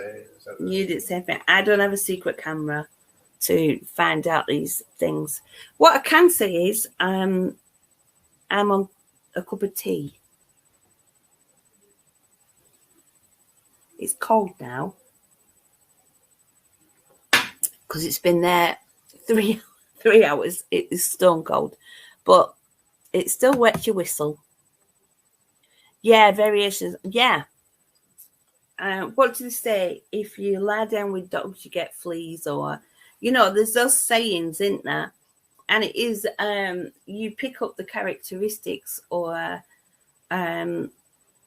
the sense of what is acceptable by the environment you surround yourself in. So if you surround yourself with people who are quite cruel and caustic, you can end up developing those traits. That you're right, it rubs off. It rubs off on you. I could say some Bible stuff, but they always mock me when I say Bible stuff. But honestly, the Bible is full of such good advice about how to live, to be the best person and to be happier. It's really full of like really good advice. And it is that, I mean, there's a scripture in there about a little leaven will run through the whole dough. Leaven meaning like yeast, you only need a tiny bit of yeast, but it will multiply and affect the whole dough. And it's the same with behaviors, they will creep till it just becomes acceptable. And that's kind of what's happened on Bam's channel. Bam's in a bubble, and the people in that bubble think they're justified and entitled to abuse people in the most horrific ways, because that is the atmosphere there. And you only abuse the people that Bam tells you to abuse. And if she changes her mind, like so-and-so's forgiven, but now so-and-so's the new baddie, then you have to follow that if you're in Bam's thing. It is very cult-like and manipulative, but that's her character. And she's a good manipulator, and AD is a good manipulator as well. But he's losing his touch now because he doesn't know how to diversify. He doesn't know how to make his subs feel special. He tends to criticize, rules with a stick rather than a carrot. So this can alienate them. It works short term because it makes them feel lower and more malleable, but long term they don't feel valued, and he hasn't figured that out. Tootsie's a recovered opiate addict, and you white-knuckled it. Doctor prescribed for 14 years.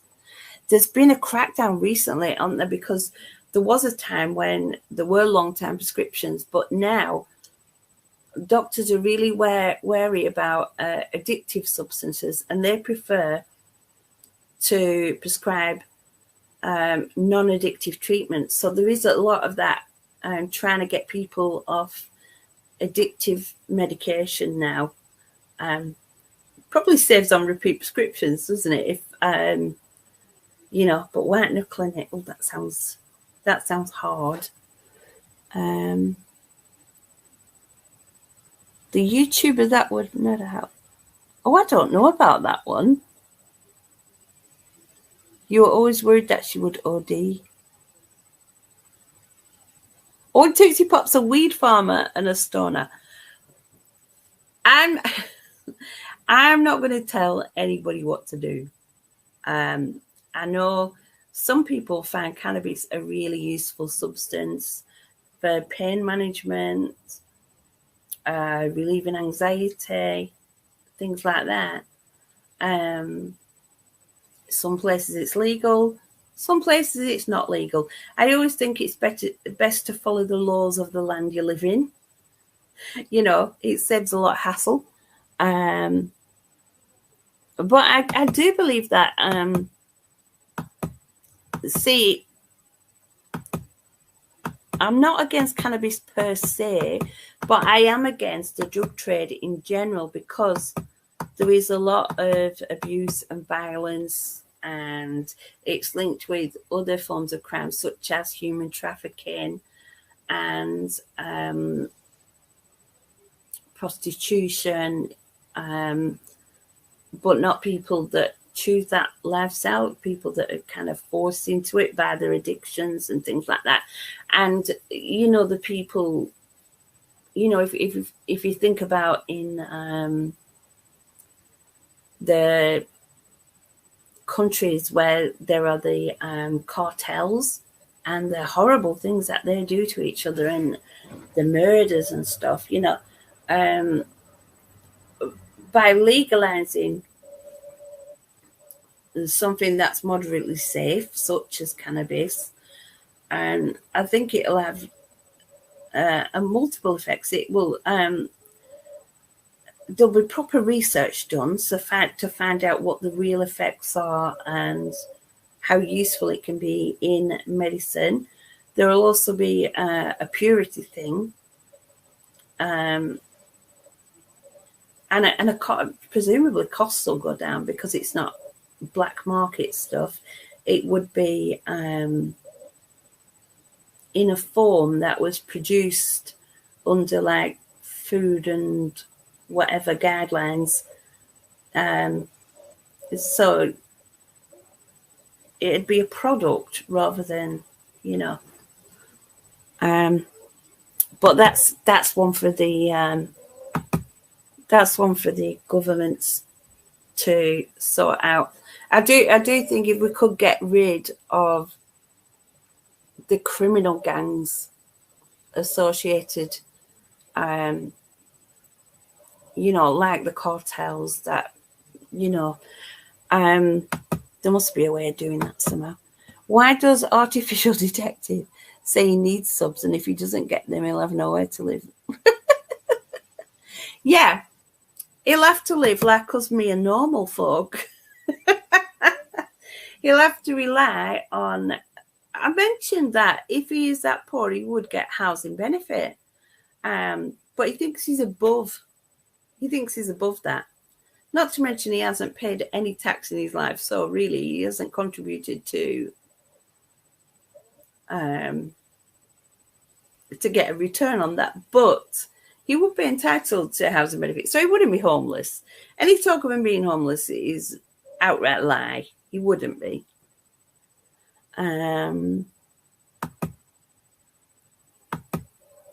She pretends crying to get what she wants. Oh, I don't know about that. They want the money from the crowd justice or somewhere else.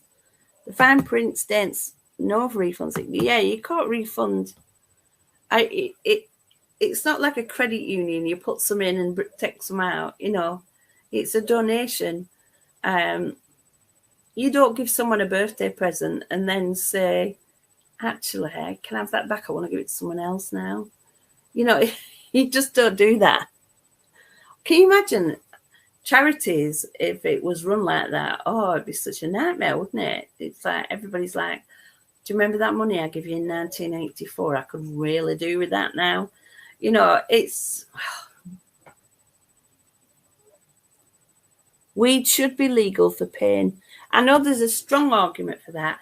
I don't use weed or anything like that, so I don't know about it. But I have heard people say it's really good for pain when nothing else works. And there is that. I think in this country you can be prescribed the cannabis oil, I think.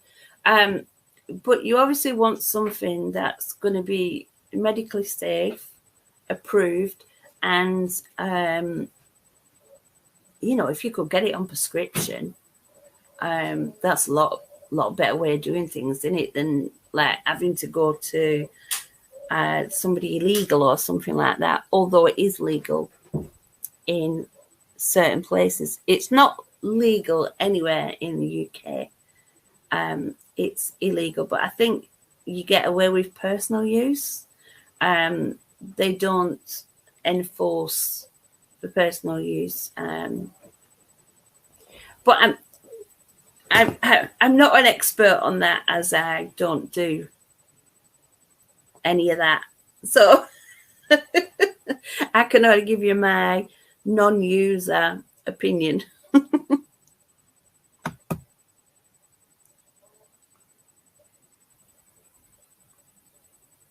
You make your own oil. Oh, see, I won't have a clue how to do that. But I suppose it's like any essential oil. You know, I'm guessing it's the method they use for getting other essential oils and stuff like that. I'm going to wrap this up soon. Oh, thank you for subscribing, Joanne Martin. Your guy's fighting stage 4 lymphoma. He refused pain meds. Oh, right. That makes sense, because that is so supportive of him to try and prevent any possibility of relapsing yourself at a stressful time, for him to do that. But tough, you know, when you actually do need pain relief. So don't care for weed, but I have friends that use it. I'm okay with it being legal. My son does use medical. Yeah. Joanne's already subscribed to Martin, but she's subscribed to me now as well. Joanne Martin. So, yeah, I do. I have heard of a lot of people saying it really helps. I think Super Chaffer likes, it just gets him chilled, I think. But I don't know. Again, he might have a totally different explanation. I have no idea. I'm ignorant on these matters. I only know what I've read. Oh, that's so sad. Do you know, there's so much disease around. I'm of the belief, this is partly because of my faith and partly because of my own thinking, that when God made the world, he provided everything. I actually believe that there is a plant or a mineral or something for every single disease. We just haven't got the knowledge yet. Did something get removed? Oh, I want to know what that... Oh, you're a Super Chaffer Mimp Squad. Well, good to see you. Tootsie has to mop. She's had a good morning. Oh, good.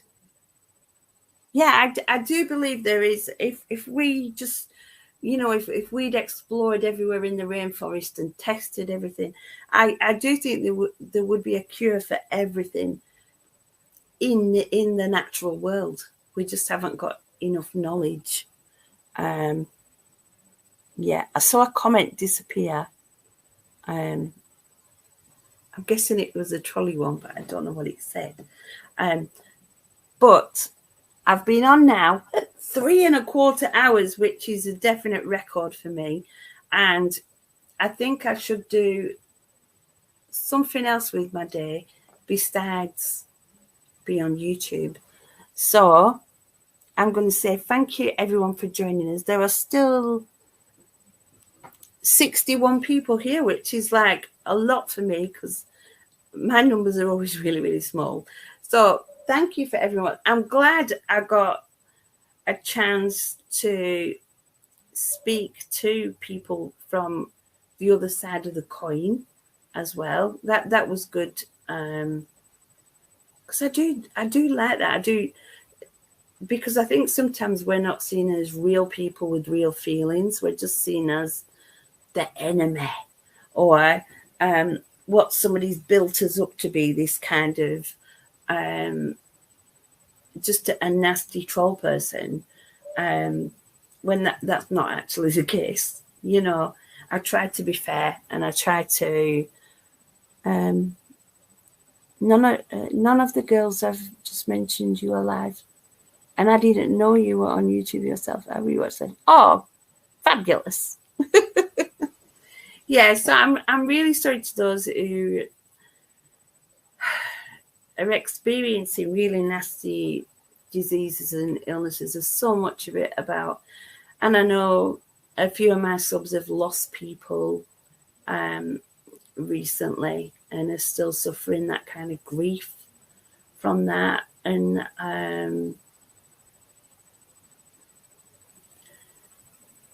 this is the thing, I guess, to take away, that whether we're in the real world or the YouTube world, we're all people who have experiences, some good, some bad. Nobody knows what somebody else is going through totally. And to just abuse and abuse and abuse someone, you don't know what's happening in their life. You don't know what they've been through in the past. And it's not communication. I'm all for explaining and communicating, and not hurting other people, you know, because you never know what effects your words can have on someone. If somebody is having the kind of day where it's the final straw kind of day before they decide to end their lives, and you could be that final straw and not even realize it by doing something relatively minor, but it was just, they'd reached the end of the limit. They've reached the limit, you know, and we never know what we never know what other people are going through. So I think to explain things nicely and calmly where possible, if not to be more direct, and also to use the law, because the law is there to protect the vulnerable and for justice and to be fair for our society. And sometimes you have to go to that stage, and that's how it is. So I guess the message is just don't be horrible. Just be nice. So have a good day. If you can't have a good day, have the best day that's possible in your own personal circumstances, and be kind to each other. Bye.